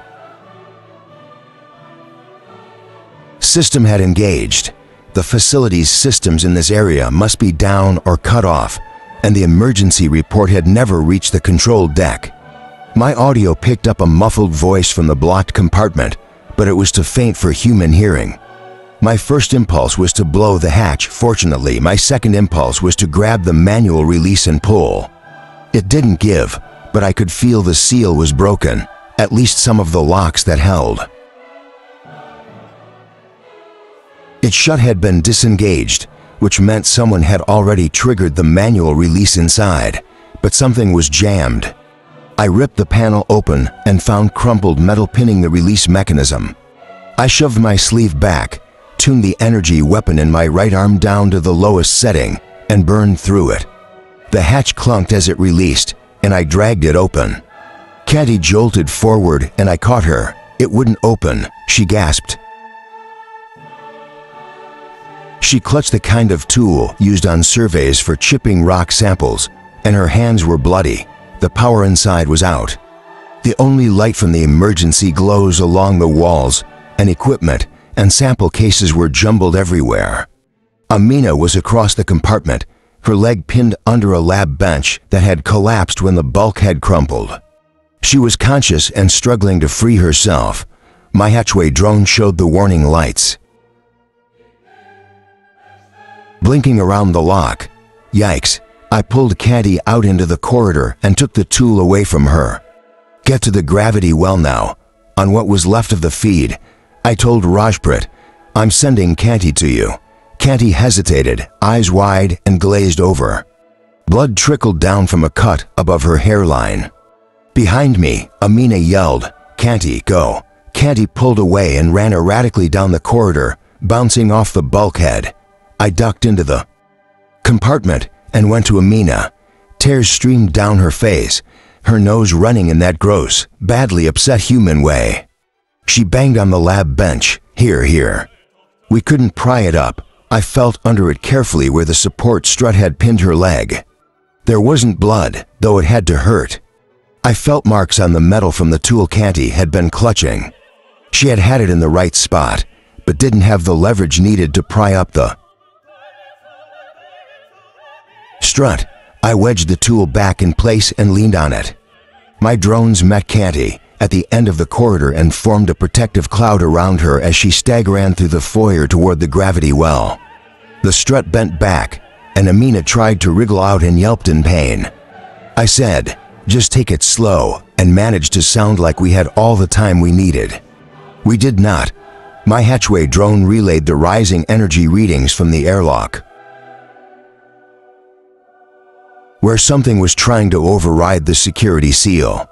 In the access tube, Rajpreet had grabbed Canty, and was climbing with her up the gravity well, both surrounded by my cloud of drones. Amina wriggled some more, wincing, then reached for my arm and said, "Just pull really hard." I took her arm and tugged, and she slid out from under the bench. I stood, pulled her with me, and picked her up in one arm. I'd lost contact with Rajprit, but my drones confirmed she wasn't in the gravity well anymore. I told Amina, "Hold on," and ran down the corridor. I couldn't make anywhere near my top speed. There was too much debris, the corridor too narrow and curving. I made it almost to the end of the corridor just as the hatch blew with a loud pop. The smell of melted metal and ozone filled the corridor. My hatch drone sent me a view of hazy smoke and movement inside the lock. Time for a split-millisecond decision. Could I sprint through the foyer, past the breached hatch, up the ramp to the gravity well, and climb up into the base ship so we could close the hatches and separate before the hostiles stormed inside? Maybe. Then my input from the hatch drone dissolved in an abrupt burst of energy. I took a silent step backward, then another, keeping the motion smooth and slow. I started a quick analysis of the drone's last transmitted intel. On the feed I sent, hatches breached, hostiles on board. Seal and jettison now. I didn't pick up any acknowledgement and couldn't tell if it went through or not. Amina was silent, holding herself stiffly immobile against my side, her heart pounding. I eased back around the curve in the corridor and stepped into the first open hatch. I set her down and mouthed the words, "No noise." She nodded, gripped the hatch's safety rail to stay upright, and looked up at me with wide eyes. I wanted to use my drones to look at her, but while that was calming for me, it wouldn't be for her. If I was going to get her out of this alive, keeping her calm and communicating accurately was going to be important. I put my face in an expression that I hoped would convey reassurance, then changed it to intense concentration and stared at the bulkhead. The image analysis finished, and I reviewed it. The drone had caught a sensor ghost of something that was emitting energy and floating about 2 meters above the deck. I included Amina's interface in my relay and said, "Close the hatches, Arata. Do it now." They have drones. Amina caught her breath and bit her lip, but didn't say anything. Still no acknowledgement. I didn't know if they could hear me, if they had already jettisoned. What the hell was going on up there? We had to be close to the wormhole by now. It sounds like I was calm, but I had no idea what the hell I was going to do. I felt feed static like a drill through the back part of my head, and then Oversay saying, Sec unit, can you hear me? We've jettisoned the facility from base ship and are in the safe pod, about to launch. Can you get to the evac suits in the lower secondary lock? The base ship can catch you in their tractor, I almost said. Aloud, why are they in the fucking safe pod and not in the base ship, but managed not to? Amina watched me with a not reassuring combination of fear and exasperation. The evac suit thing was not a bad idea at all. Copy, we'll go for the evac suits, I told Oversay. If there was an acknowledgement, I didn't hear it. I held out an arm and Amina grabbed my jacket. I picked her up and sent half the drones ahead to scout our path. There was no sign of any hostile movement yet. I stepped out into the corridor and headed away from the main hatch foyer to the junction, to the engineering pod. It looked worse than the lab corridor. Lights were down to emergency levels, and the deck had buckled. Fortunately, we didn't have far to go, just straight through the pod. My audio picked up a banging and grinding noise, maybe the intruder's drones trying to get through a hatch somewhere. We reached the engineering outer hatch foyer, light from the emergency markers pointing to the evac suit locker. These were a different model than I'd used before, more expensive, where you could step into them and pull them up with an assist from the suit's own power supply. I set Amina down, and she rapidly tied her hair up, then did a one-legged hop into the suit. I ordered my drones to land on me and go dormant, and had my suit on by the time she was Fastening her helmet, something vibrated deep in the deck. Was it the safe pod launching? My organic parts didn't feel good about this. If that was the safe pod, I think they'd waited too long. Human actions often seem way too slow to me because of my processing speed, but I didn't think this was one of those times. The suits also had secure feed connections, so I could check to make sure Amina's was working and sealed properly and access it. Controls, don't use your comm, I told her over the secured feed. They could be scanning for any kind of activity, and it was easier for me to mask our feed than the comm. Got it, she replied. Her feed voice was nervous, but not panicky. The suit was supporting her injured leg, letting her stand upright. I'm ready, I told her suit to follow me and open the airlock. Chapter 4. Going out in space in an EVAC suit was not something I did. Before I hacked my governor module, one reason was because there's always a distance limit on a contract. So if you, being a sec unit, go more than, say, 100 meters from your clients, your hub system uses the governor module to flash fry your brain and neural system. That doesn't mean a client won't order you to do something that would cause you to violate your distance limit. It just means they'll have to pay the company a penalty for destroying their property. But the EVAC suits I'd used since then had such good instruction modules that it was almost like having an onboard bot pilot. This one was no exception, plus being new enough to not smell like dirty socks. Right, I should probably mention that I find 99.9% of human parts physically disgusting. I'm also less than thrilled with my own human parts. I came out of the airlock first, towing Amina behind me, and pulled us along the facility's hull. One of the first things I discovered about space was that it was boring when there were no pretty planets, or stations, or anything to look at. The space was empty of planets, but not boring.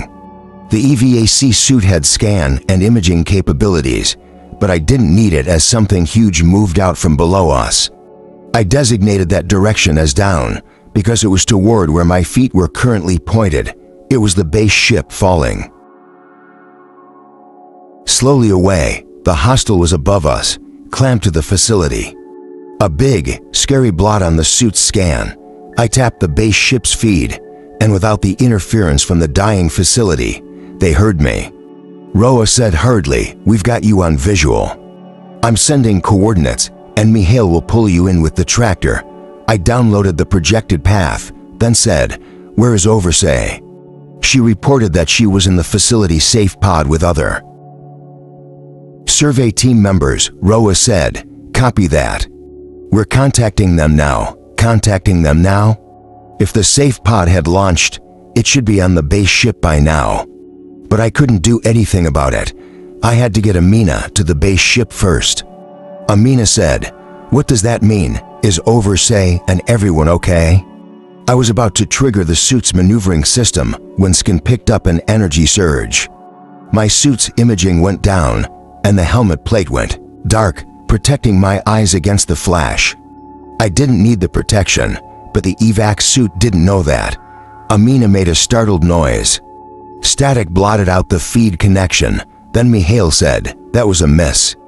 "Repeat." Attacker fired and missed. Rajpreet's fainter voice said, "Are they aiming at the safe pod?"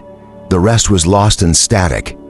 I ordered my suit to clear the visor and swung around so I could see the hostile.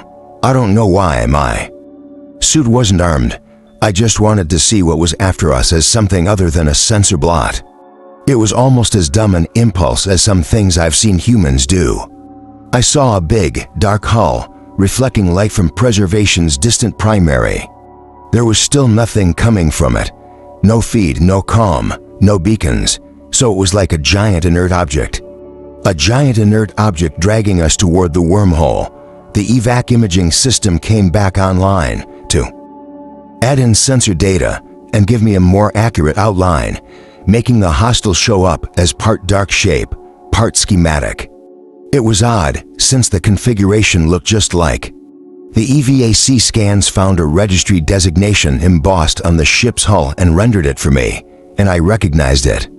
I didn't even have to search my archive. I recognized it from a transport embarkation schedule on the station I had gone to after leaving Port Free Commerce. That's art, I almost said on the feed like an idiot. It was so shocking and so weird. My performance reliability dropped, and I lost circulation to my organic parts. And not weird equals violating norms in an annoying way, but weird equals eerie like in Farland Star Roads, the story arc with the haunted station, with ghosts and time shifting. Or weird like I was having memory failure again, mixing up archival memory with current. Data collection, that was a terrifying thought. That's what? Amina asked. Then the ship, the hostile art, fired again. The EVAC suit tracked at this time as a spark across my scanner. It went wide, so wide I thought it must be aimed at the station responder, but it was so far away. What would be the point? I pulled the data the suit had collected about the first shot and saw it had gone wide too. On our feed, Roa said, "It's another miss." No. Damage, Mihail said. The vector was way off. I don't even think. Maybe a warning shot. Maybe I wasn't having memory failure. I said, "Base ship, are you still ready to catch us?" Roa said, "Mihail, are you?" Then yes, sec unit. Go, we're ready. The trajectory Mihail had sent was still good. We just had a little longer to go. With Amina's suit in tandem with mine, I launched us off the facility's hull. 20 seconds later, something grabbed my suit and tugged it. It was fairly gentle and wouldn't have seemed like a disaster at all except for my suit's emergency alarms and Mihail cursing frantically on the base ship feed. The ship, the hostile art, had us in a tractor and pulled us toward its hull. I was facing the wrong way, and my suit gave me a sensor view. It was bringing us toward a large lock in the port hull. Not that I could do anything about it. I saw Art's lab. Module was in place, which meant it wasn't acting as a cargo transport, but as a research vessel. Her voice high with distress, Amina said, "They've got the facility." "Why do they want us?" I said. "I don't know." "I don't know anything." As the tractor pulled us into the large airlock, Roa's voice yelled over the feed, "It's accelerating toward the wormhole. We're losing it," as the hatch slid shut. The base ship feed dropped. I made an attempt to reconnect, but hit a wall as solid as ... I don't know, but it was solid. I hadn't been in this lock before, but it still had the clean, well-kept ship look that matched my memories. If I could trust my memories, if this was real. I really needed to run a diagnostic, but there was no time. The lock cycled, air whooshing in, and the hatch slid open. It sure looked real, and my evac suits can match what I was seeing. Scanning, no feed, no activity. The wide corridor beyond the lock was empty. Lights tuned to medium strength, blue bands on the bulkhead serving no function except decorative. A transparent locker built into the bulkhead held a row of empty evac suits, dormant and ready for emergencies. The corridor was quiet, empty on visual, scan, and audio. The lights brightened for us, which was typical for crewed ships, which adjust the lighting based on what the humans are doing. And on request, my suit read the air system level as full, which meant normal for humans and augmented humans. When Art ran as an uncrewed cargo transport, it kept its support level on minimum, though it had upped it for me. There were too many ways to kill us using the airlock, so I stepped over the seal into the corridor. I pulled Amina's suit with me to make sure there was no opportunity to separate us. The lock cycled closed behind us. On. "Our suit come," Amina was saying. "Where are the crew? Why did they do this? What do they want with us?" Then, in a smaller voice, "Please talk to me. I still had a client even if I was damaged and hallucinating." If this was a memory failure, I had to tell her. I wished she was Mensa or any human I trusted to help me. Even Gorathan would have been better in this situation. If I told her that indications suggested that I was having some bizarre memory crash, she would never trust me, and I needed her to trust me to get her out of this alive. Except could she trust me when I couldn't even tell if what I was seeing scanning, was real or not. And if this was really art, then where the hell was it? I sent a ping. It was almost like it echoed in the empty feed, like the giant presence that should be here was just absent. Like the heart of the ship was hollow. Amina was breathing harder with building panic, and I needed to say something. What came out was pretty close to the truth. I think I recognize this ship, but it's not supposed to be here. Saying it aloud made it seem a lot less like a memory failure and more like something that was actually happening. Amina made a sniffing noise. She said, "What? What ship is it?" Then I had a brilliant idea that I should have had earlier. I said, "What do the patches on those evac suits say?" Mensa and most of the others would have realized immediately that something was wrong. I never asked clients for information if I could help it, for a lot of reasons, but close to the top was the all-too-common suicidal lack of attention to detail humans were prone to. Amina stepped closer to the transparent locker. There were 2 rows of suits visible, one above the other, so if a suit was removed from its slot, another would slide down to replace it. The patches were throwing a localized broadcast into the feed in multiple languages, readable by interfaces, and our evac suits even while Art's feed was inaccessible, the same way marker paints worked. Amina said aloud, "Perihelion, Pan System University of Mahira and New Tideland." That was Art's designation and registry. Okay, so, good news. I'm not having some kind of memory or system crash. This was really Art. Bad news, what the fuck? I sent another ping. Amina turned back to me. This must be a stolen survey ship. Her voice was firmer, less breathy with incipient panic. I guess the raiders armed it. It was already armed. I thought, it's my friend. It helped me because it wanted to, because it could. I couldn't say any of that. I hadn't told anyone about Art. It's a deep space research and teaching vessel with a full crew and passenger complement. Between missions, it travels as a bot-piloted cargo vessel, but preservation isn't on its route. Research and teaching vessel. Amina repeated, if the raiders had a ship this big with weapons, why bother with us? Maybe they thought we had something valuable on board. Or they just go around attacking research ships. They hate research. She was being sarcastic, but I knew of raiders who had done things like this for reasons almost as stupid. But this wasn't a memory ghost, hallucination, which meant it was still a statistically unlikely coincidence, and that was statistically unlikely. Wait, you know the ship, her voice turned suspicious. The statistically unlikely part must have occurred to her, too. Did you do something to them? Are they here after you? Of course not. That was a total lie, because Art had to have come here after me, though knowing that didn't make this any less baffling. It wasn't like Art's crew came here for revenge because the murderous rogue sec unit. Hold it. Could they be here for revenge? I hadn't heard Art or anything on board unless you counted some power and resource usage that Art had expunged from its logs. That seemed a weird thing to shoot up an unarmed survey ship over. I mean, they could have just sent Dr. Mensa an invoice ... Unless somebody had managed to get aboard after I left and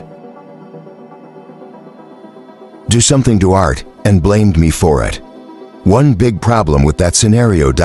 No, wait, 2. 1. Getting aboard without Art's cooperation, and 2. Doing something to Art without getting violently murdered. I knew of 47 ways that Art could kill a human, augmented human, or bot intruder.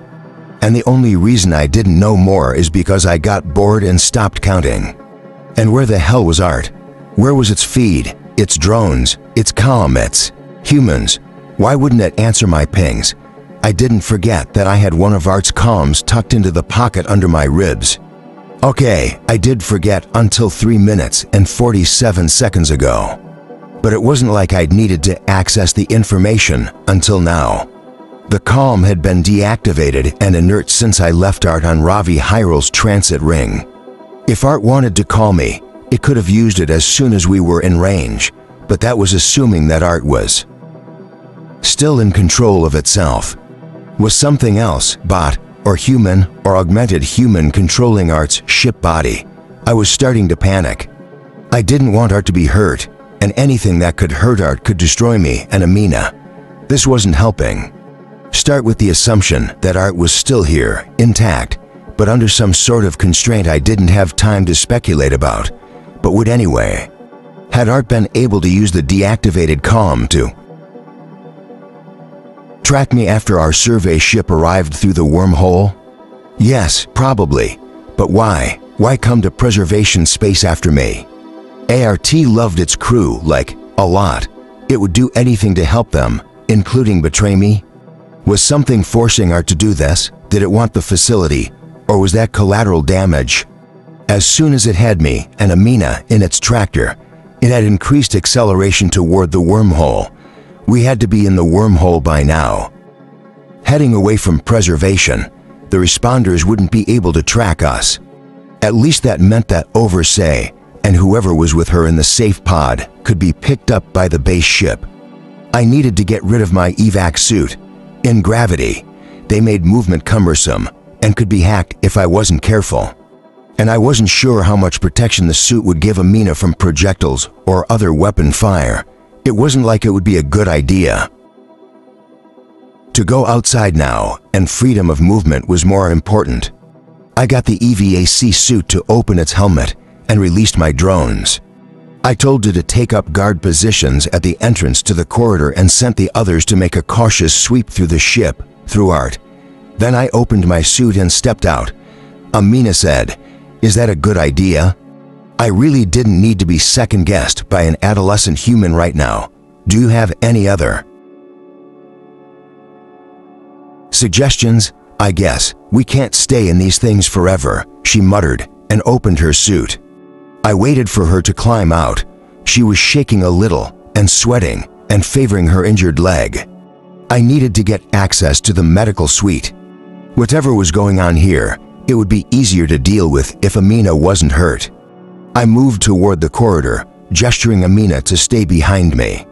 My skin still picked up nothing but background interference. From Art's systems, my drones were seeing empty corridors, closed hatches. I directed them toward the control deck, specifically the crew meeting area under the bridge. Somebody had to be here, bot, or human, or augmented human. This time, I pinged the comm system. The ship's comm chimed, an automatic response. Amina flinched at the sound.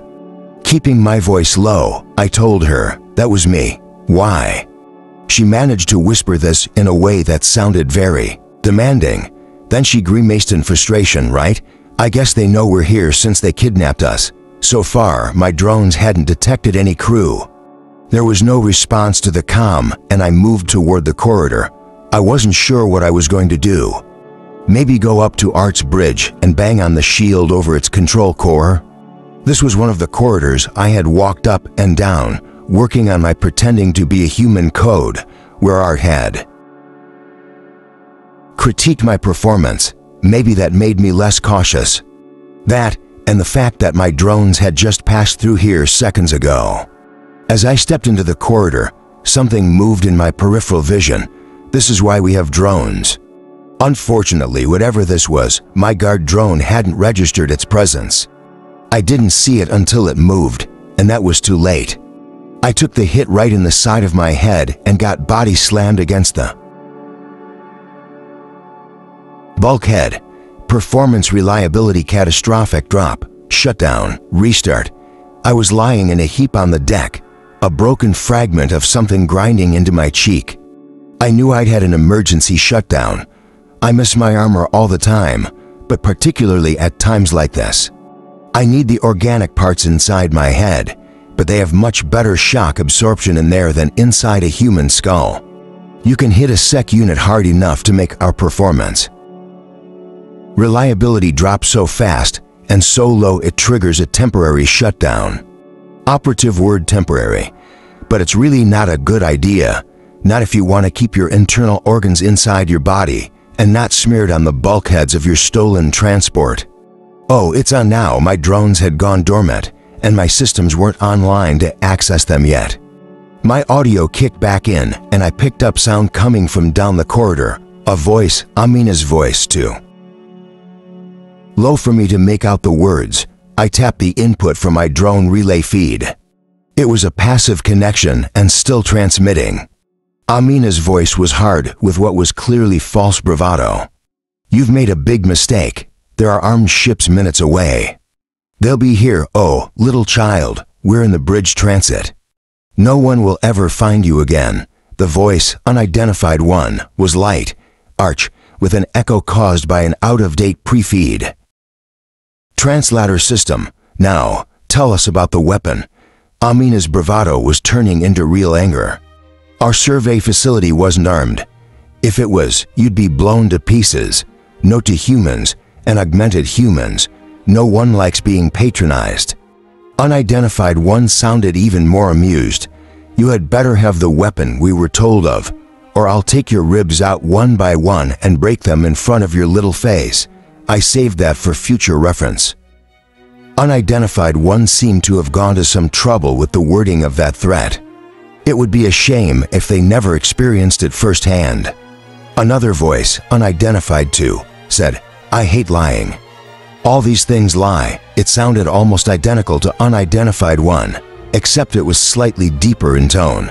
Amina said, I'm not lying. I don't know what you're talking about. A little of her fear leaked through. I think she was beginning to realize she wasn't talking to an intelligence that was open to rational argument. Unidentified one said, You lie. It lies. Everything's lying. Don't think we don't know better. Tinged with desperation, Amina said, I can't do anything about that. The rest of my parts were checking in as functional, and my performance reliability was climbing. The temporary shutdown had flushed a lot of stress toxins secreted by my organic parts, and I actually felt better. Skin showed the fragments under my cheek were from components shielded by a case that read as stealth material.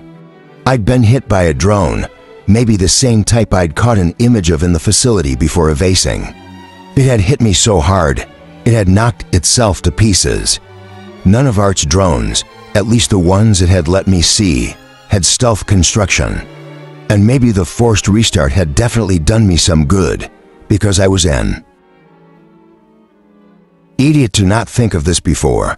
If there were drones receiving orders, there had to be a feed active inside Art, just not on any of the standard channels.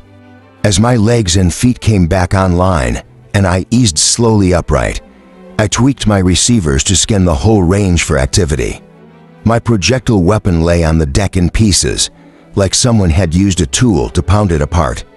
My saved schematic of Art's interior layout came in handy as I mapped the direction of Amina's voice. Down this curving corridor, to a cross corridor, to a crew lounge area. I didn't make any noise. By the time I got to the first curve in the corridor, I found their drone control feed. It was on an encrypted channel, like a military feed. Clever, except their encryption was practically ancient, in bot terms, if not human. My last update of my ex-owner bond company's proprietary key breaker was 8,700 plus hours out of date, but it snapped their encryption like a twig. Their feed was almost empty, no voices that I could detect, just drone commands. If their encryption was old, their drone codes might be, too. I pulled the oldest version of my drone key files and started cycling through them. My own drones were still in standby as I rebuilt my inputs and connections, but they were semi-useless at the moment since the stealth material prevented them from scanning the hostile drones. The doorway to the lounge where I detected Amina's voice was open, brighter light falling into the half-lit corridor. I meant to wait until I was back up to at least 90% performance reliability, but I heard Amina say, "There's no weapon. You got the wrong ship." The fear in her voice was more obvious, and I was suddenly in the room. Impulse control. I should try to write a code patch for that. The compartment was large with padded couches and seats built against the bulkheads, a few low tables that were designed to fold down into the deck, and various display surfaces, now inert, floating above them. Occupants included one client, Amina, backed up against the far wall, disheveled and wide-eyed, but no apparent new damage. To potential targets, possible casualties, both back toward the far end of the compartment past Amina. They had visible bruises and shocked, frightened expressions. Both casualties wore red and brown uniforms, disheveled and torn, with corporate logos. Another anomaly, since Art's crew uniforms were dark blue. To targets faced Amina, and the casualties, possibly augmented human, skin results no.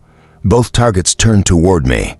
They looked like tall, thin, augmented humans with dull, gray skin, injury, illness, or an uncommon skin augment, cosmetic modification, they both wore form-fitting protective suits and partial helmets that left a surprisingly stupid amount of the face bare. Narrow human features, dark brows standing out against the smooth, gray skin. Both smiled with colorless lips. Accusingly, one said, "Unidentified one equals target one." To the other, "You said this one was dead." They weren't quite identical. Target one was slightly taller and had broader shoulders. "Poor thing was dead." Unidentified two equals target two, responded and laughed. "Poor thing. I think a capillary just burst inside one of my organic parts." 3 drones hovered behind the targets of a model that didn't match anything in my archives. They were round, as big around as my head, the apertures for cameras or weapons hidden despite their size. The stealth material interfered with my scan, but not with the image in the organic part of my brain. It gave me an uneasy kind of double vision where my skin insisted there were floating anomalies that wouldn't appear on my camera.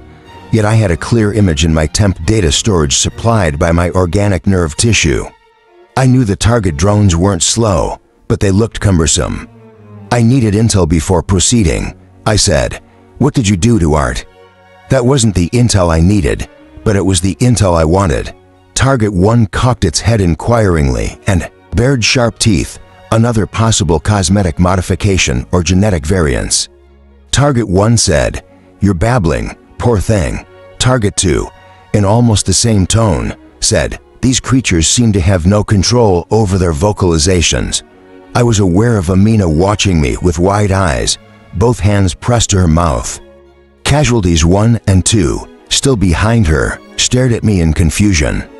I clarified, "This transport. What did you do to the bot pilot?" Art was so much more than a bot pilot, but I didn't have a word for what it was. Target sighed and folded its arms like I'd asked a stupid question. Target 1 grinned at me maliciously. It didn't know who I was, what I was. It might not even know who Art was, but it knew I cared, and it was going to enjoy what it said next. We deleted it. Of course, I felt my face change. The muscles were all stiff, and not from the hit I'd taken. I'm still not great at controlling my expressions, and I had no idea what I looked like. Behind her hands, Amina whispered, "Oh, shit, oh, this one looks angry," Target 1 said. Target 2 said, "How boring, angry, then afraid, then dead." "Boring, boring, boring." Target 1 began, "You belong to us now. All of you. This is what's going to happen. You will tell us." I grabbed Target 1's face. Not my best strategic attack, but the quickest way. To shut it up, using its face as a handle, I slung it sideways into the couch built against the bulkhead. Target Drone 1 came at my head. It was fast, but I was ready this time. I ducked sideways, and as it stopped and reversed to come back at me, I put my fist through it. I slammed it against the side of the hatch to break the remnants off my hand as I turned. Target 2 actually looked at the other 2 target drones at this point, obviously wondering why they hadn't responded. The good thing about being a construct is that I can have a dramatic emotional breakdown while still running my background search to find the drone key commands. I'd had a hit and a responding ping from the target drones right when Target 1 had called me boring. Irony is great. I sent the order to power down, and they dropped to the deck with 2 loud thunks. Target 2's gray face went surprised then. Furious. It was kind of funny. This was a point where if I was a human, I might have laughed. I decided to go with my first inclination and kill the shit out of some ass-faced hostiles instead. I told the targets, angry, then afraid, then dead. Is that the right order? Casualty 1 whispered, "Oh deity, that's a dot, double quotes target 1. Flailing on the couch, reached for something that was clearly a weapon clipped to the suit plate on its thigh. I lunged forward and had its wrist before he could close around the weapon. This turned out to be a trick, because it slapped its free hand on my shoulder, and I felt a stab of pain from an energy weapon. Target 1 grinned at me with its whole face. Projectiles hurt, but energy weapons just piss me off. I crushed the wrist I was holding and twisted, caught the arm with the energy weapon and snapped it. The arm, the weapon, a clunky tube-shaped device about 10 centimeters long, clattered to the deck. Target 1 shrieked in a combination of rage and disbelief that did not make me any less mad. Target 2, with what I have to say was an entirely misplaced confidence, stepped in and shoved another energy weapon at my chest. I was moving so fast that later I had to run my video back to analyze my performance. I shoved Target 1 away and smashed an elbow into Target 2's face. I tore the energy weapon out of Target 2's hand along with a few fingers, stabbed the weapon into its chest. It didn't have a sharp end, but I made do and ripped a large hole. Then I used the weapon and the large hole to lift Target 2 up and slam it into the upper bulkhead 3 times. Fluid and pieces went everywhere. That was satisfying. I think I'll do it again. But I'd taken too long, and it gave Target 1 time to scramble up and bolt for the hatch. I started to follow, but then registered that Amina was bellowing, "Sec unit, look." At me, I looked. On the deck, the 2 remaining target drones were flashing awkwardly placed lights. They were powering up. I sent a power down order, but the key wasn't working anymore. I stomped the first one with a boot, and then caught the second as it lifted off. I smashed it on a chair, accidentally taking out a display surface in the process. The 2 casualties were yelling agitatedly at Amina, and I had to run back my audio to understand. Casualty 1 grabbed Amina's arm and said, "You have to come with us. We have to get away. Try to hide." This close, though Art's primary feed still wasn't working, I could pick up some info from her interface. Feed name, Electra. Gender, female, and an employee ID from a corporation called Barrack Estranza. Casualty 2, feed name, RAS, gender, male, and another Barrack Estranza employee ID. Quick, before they send more drones. He threw a look at me. I knew that look. With your sec unit, we have a chance. Amina turned to me. We should go with them. I'd already sent a restart command to my dormant drones. Target 1 wasn't hard for them to track since it was wounded, leaking fluid and shrieking. You know, if you don't want to be manually eviscerated with your own energy weapon, then maybe you shouldn't go around killing research transports and antagonizing rogue sec units. I told Amina, I have something I need to finish off. There are too many drones, Electra insisted. Her gaze went from Amina to me and back again. She wasn't sure who she had to convince. You have to come with us. Amina took a step toward me, wincing as she put weight on her damaged leg. Are they right? Can you tell if the drones are coming for us, Target 1? Ran through the hatch into the crew meeting area below the bridge, the crew meeting area where I'd spent most of my time with Art, where we watched World Hoppers. My drones caught video of another hostile already in there, designated Target 3, standing on the steps that led up to the control deck. The hatch into the meeting area started to slide down. 8 of my drones reached the hatch in time to dart under just before it closed. The humans weren't wrong about the target drones, which weren't responding to my key commands anymore, which meant there was a highly motivated controlling system somewhere that had pushed through a quick security update. I still had access to the target's feed, and from the encrypted traffic, somebody was telling the target drones to do something, which most likely involved converging on our position to kill us. I said, "Probably." Amina waved her hands impatiently. "Then let's go." I tried cutting off the target drone's control feed. It confused some, but others still seemed to be receiving orders. There were obviously parts of this system I couldn't access. Working within, it was like trying to operate a projectile weapon when someone had shot half my fingers off. All the data needed to be converted to other formats. Nothing was right. It was a pain in the ass. To take full control of it, I was going to have to start at the beginning with penetration testing. Exasperated, Ross said, "Just give it an order." Amina snapped, "It doesn't take orders." I'd wanted to do this up close and personal, but that wasn't an option. The 8 drones now inside the control deck, with targets 1 and 3 were on standby near the floor in surveillance positions. Target 1 had collapsed against a padded station chair, panting, both damaged arms hanging. Uselessly, Target 3 stepped down to an inactive display surface and activated it with a hand gesture. Weird to see a human, or whatever these were, do it manually. They hadn't set their non-standard encrypted feed to access our systems yet. Target 3 said on the all-ship come, "Intruders, escapees, slice them open like ... But the translator fizzled on the last few words, so I guess I'd never know what I'd be sliced open like. I cut 1 drone out of the swarm of 8 to observe and gave the others their instructions. With the protective suit and the partial helmets, I needed to aim for the exposed face. Target 3 had time to make a gurgling noise, and Target 1 a gaspy scream. My 7 drone contacts winked out one by one.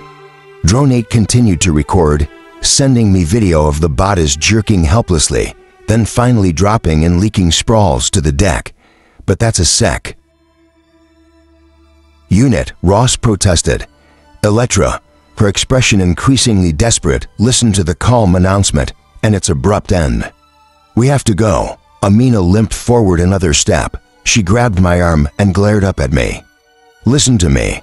I looked down at her and made deliberate eye contact, because she had almost all my attention right now, and the last person, Target, who had done that was still dripping down the bulkhead behind me. She was too self-absorbed or brave or some combination of both to realize what she was doing was not smart. She set her jaw and said, "We have to go with them." Now, I gently peeled her small hand off my jacket and said, "Never touch me again." Amina blinked and pressed her lips together, then turned to Electra and Ross. "Let's go." Electra stepped toward the hatch. "This way," Ross said. "Is that thing going to listen?" I stepped past Electra and out the hatch in time to catch the target drone waiting there. I slammed it into the bulkhead and shook the remnants off my hands. Following Art's schematic, I said, "This way." They followed me. Chapter 5. I called in most of my drones to take scouting positions ahead and cover positions behind us. I was taking the long way around toward medical. The dim corridor lights brightened as we went by, an autonomic reflex. For a human, it would have been like seeing a dead body twitch. Art wasn't here.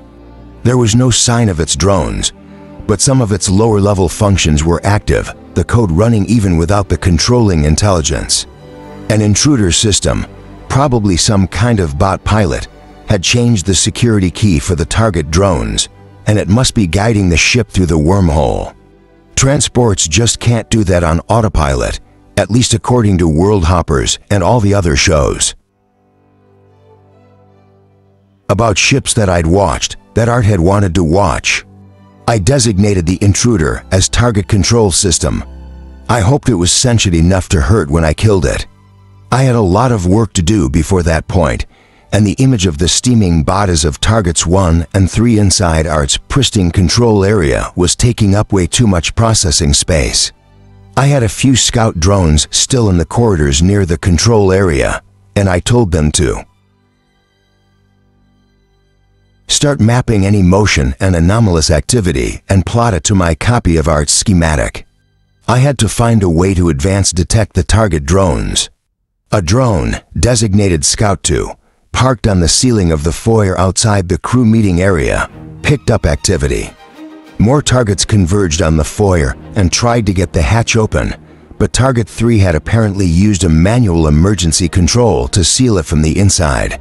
The new targets, let's call them 4, 5, and 6, fumbled around with the controls, but didn't seem to know how to undo the seal. And whatever was going on with their weird feed and target control system, they couldn't seem to access Art's systems with it. Art was dead. I wanted to stop and lean my head against the bulkhead, but there was no time. Behind me, my drone saw Electra had an arm around Amina's waist, helping her walk. Ross limped too, trying to watch behind us and keep an eye on me at the same time. All three were either shivering or sweating from what was probably shock. Right, humans. Humans with needs. Mensa's juvenile human and the 2 new humans who were obviously hurt. Murderbot, you need to get your act together. Do you know how many targets are on board? I said. Targets, Ross repeated. It means the gray people, Amina said, gritting her teeth as she put weight on her bad leg. I've seen 5, but I don't know if that's all, Electra said. At least 5, Ross agreed. They had a lot of those bots, drones, whatever they are. We should try to get to the engineering module. Tell your sec unit. It doesn't listen to me. I told you, Amina said, exasperated. I'd already identified 6 total targets with 3 still active, counting the messily dead ones. So the humans' intel was useless. Not a surprise. I arranged the drone scouts in front of us into a cloud formation and sent them ahead with their skin functions, tuned all the way up. Scout 2 showed me that targets 4, 5, and 6 had stopped ineffectually poking at the hatch. They were hastily adjusting their protective suits, sliding plates, reconfiguring their helmets to cover their whole heads. That was a problem. 7 drones to kill the targets had been overkill, though 1 target had already been wounded. Say, 7 to kill 1.5 targets.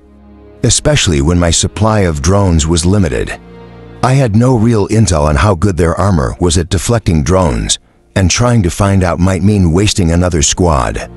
I needed the drones as an early warning system for the target drones, which, with target control system, might be a much worse threat than the squishy targets. Plus, 3 of my drones scouting in the main section near Art's control area had disappeared in the last 97 seconds, which meant they had encountered stealth target drones. I was losing my eyes in the rest of the ship, and that was really not an ideal situation. It sucked, basically. Even my risk assessment module thought so, and I knew what its opinion was worth. We reached the hatch into the quarters section, and I stepped to the side to let the humans through, then hit the manual release. The hatch slid shut and I pulled the panel, then used the energy weapon in my right arm to melt a couple of key components. Behind me, this was going on. Why is it doing that? Ross asked Amina. She stared blankly at him, then said, Sec unit, why are you doing that? Checking Art's schematic had let me pick a couple of access points. I could close off the living section containing the quarters, medical, galley, classrooms, and crew lounges from the rest of the ship by sealing to more hatches. It wasn't the best choice, but trying to cross over to engineering or the lab module wasn't feasible at the moment, and the humans would need the supplies here. I was betting the target drones had no arm extensions to repair the hatches. The targets themselves could, but I'd have warning and time to get there first. And the targets could get to us via an outer hatch, but they'd have to take the evac suits out across the hall while we were in the wormhole, and from what I'd seen in the entertainment media, that was a bad idea. I'm trying to create a safe zone. Amina turned to Ross and said, It's trying to create a safe zone. As he looked from her to me and back again, I stepped past and started down the passage. Then 3 drones in my scout formation winked out of existence at the corridor junction ahead. I threw myself forward, rolled into the junction, and shot the to-target drones waiting there with my left arm energy weapon. One dropped to the deck, the second wobbled in the air. I came to my feet and smashed it against the bulkhead. My drone Scout 2 in the control area foyer recorded the targets, pounding on the sealed hatch again. Did they think we, or someone, was inside? They weren't using translattors with each other, and I couldn't understand what they were saying, I told my drone Cloud to continue down the corridor toward the medical suite to make sure it was clear. I told the humans hurry, none of them argued, and they limped after me rapidly. Down to corridors, then a turn, and we were there. The med systems platform was quiet and powered down, the surgical system folded up into the ceiling. No sign of the medical drones. It was weird. Not bad weird, just weird, seeing this place again. This was where Art had made the changes to my configuration to help me pass as a human, where it had saved my client, Tan. Emotions. I checked the space, scanning the restroom and shower compartment, the morgue, and the other enclosed areas to make sure there weren't target drones, targets, or any other as yet unknown hostile lurking. The humans stood in the middle of the room, watching me anxiously. I finished my sweep, told them, stay here, I left one. Drone to keep my feed relay with Amina active and walked out, shutting the hatch behind me.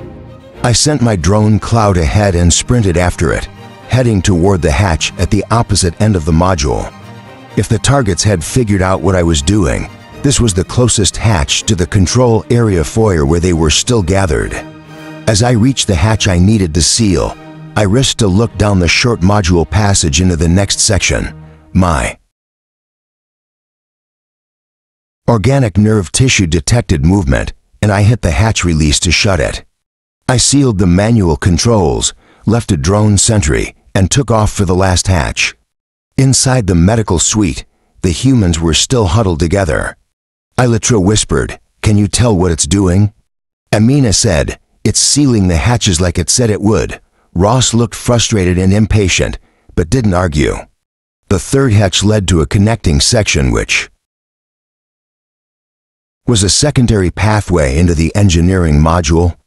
This hatch was already closed and sealed, but I fused the manual control anyway. I'd lost all but for drone scouts and the rest of the ship. Scout 1, was still locked in the control meeting area with the to-dead targets. Scout 2 was in the foyer ceiling watching the targets gathered at the sealed hatch, and 3 and 4 had tucked themselves up under supporting rib structures in nearby corridors. I started back toward medical, letting my surviving drone Cloud spread out a little more.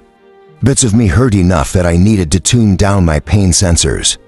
At the medical corridor, I split my drones into 2 squads and positioned them at opposite ends of the axis.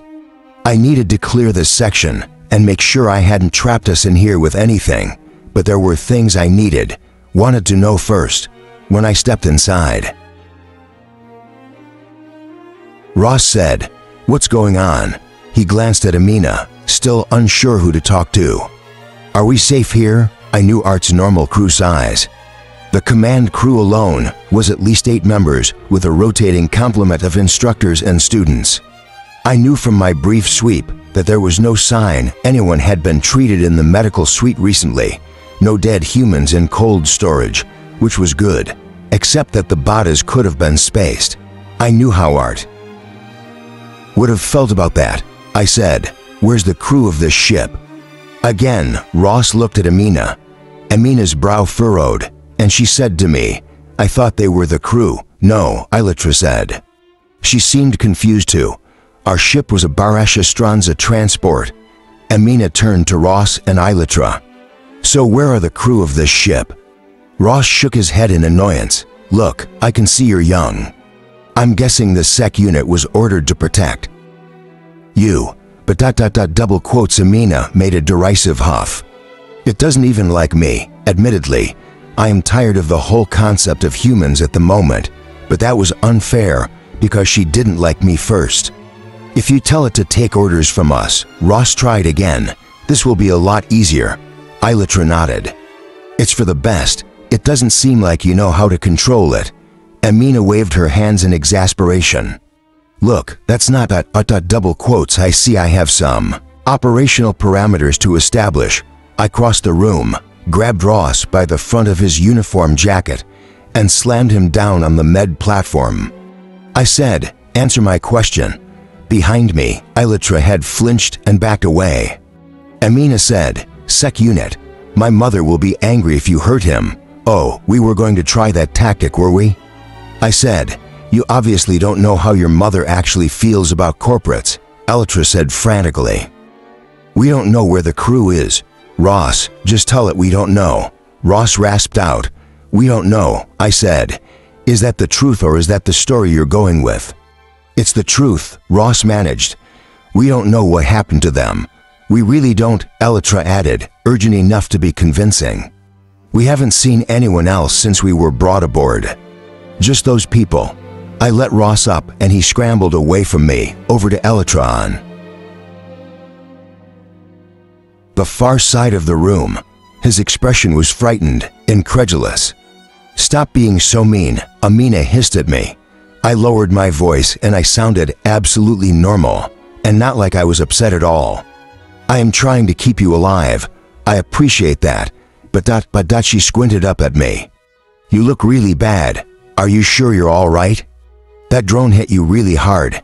"Yeah, well, I can't do anything about that right now," I said. "You need to take care of your leg, but do not activate the med system." It was controlled by double quotes for nearly 10 seconds.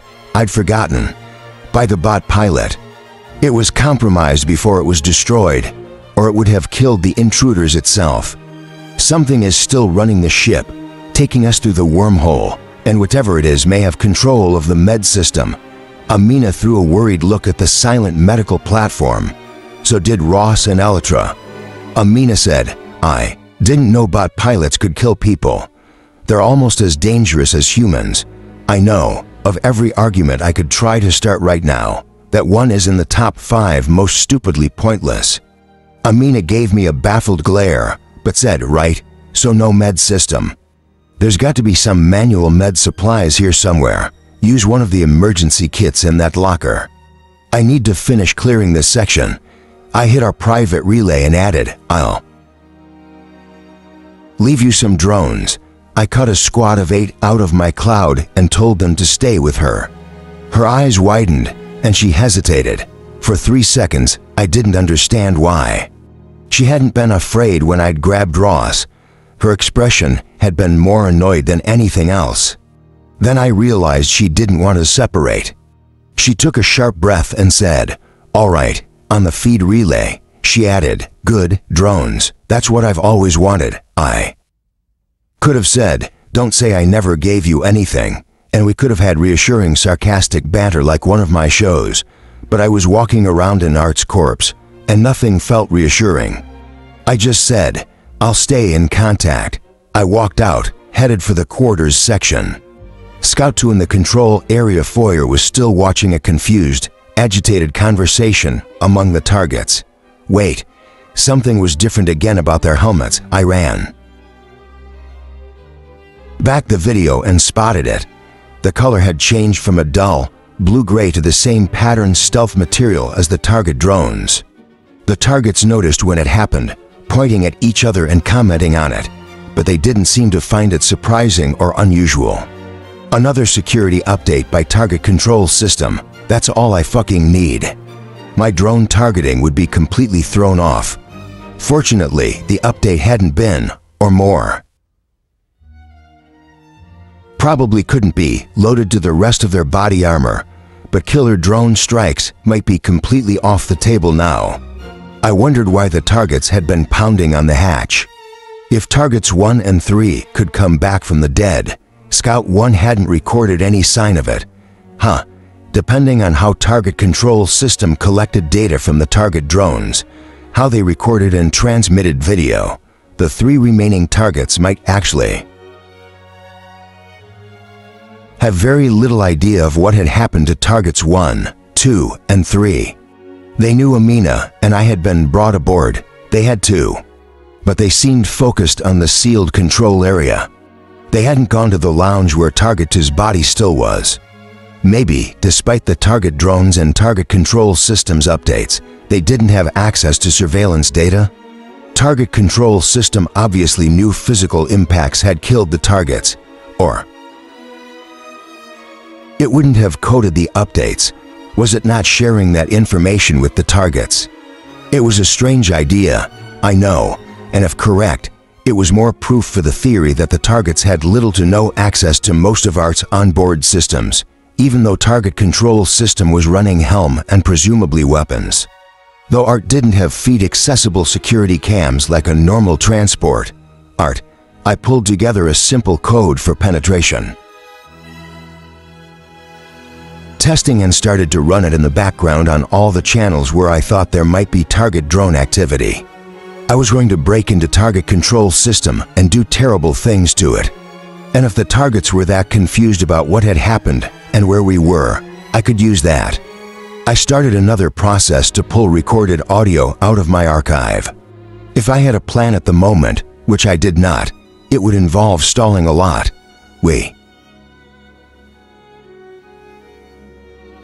We're in the wormhole, and whatever our destination was, it would take several day cycles at least, probably more, possibly a lot more, to get anywhere. I had to seize control of the ship, before then. In the medical suite, my drones watched Elytra pull an emergency kit out of the locker. Amina sat down heavily on a bench as Elytra got the kit open.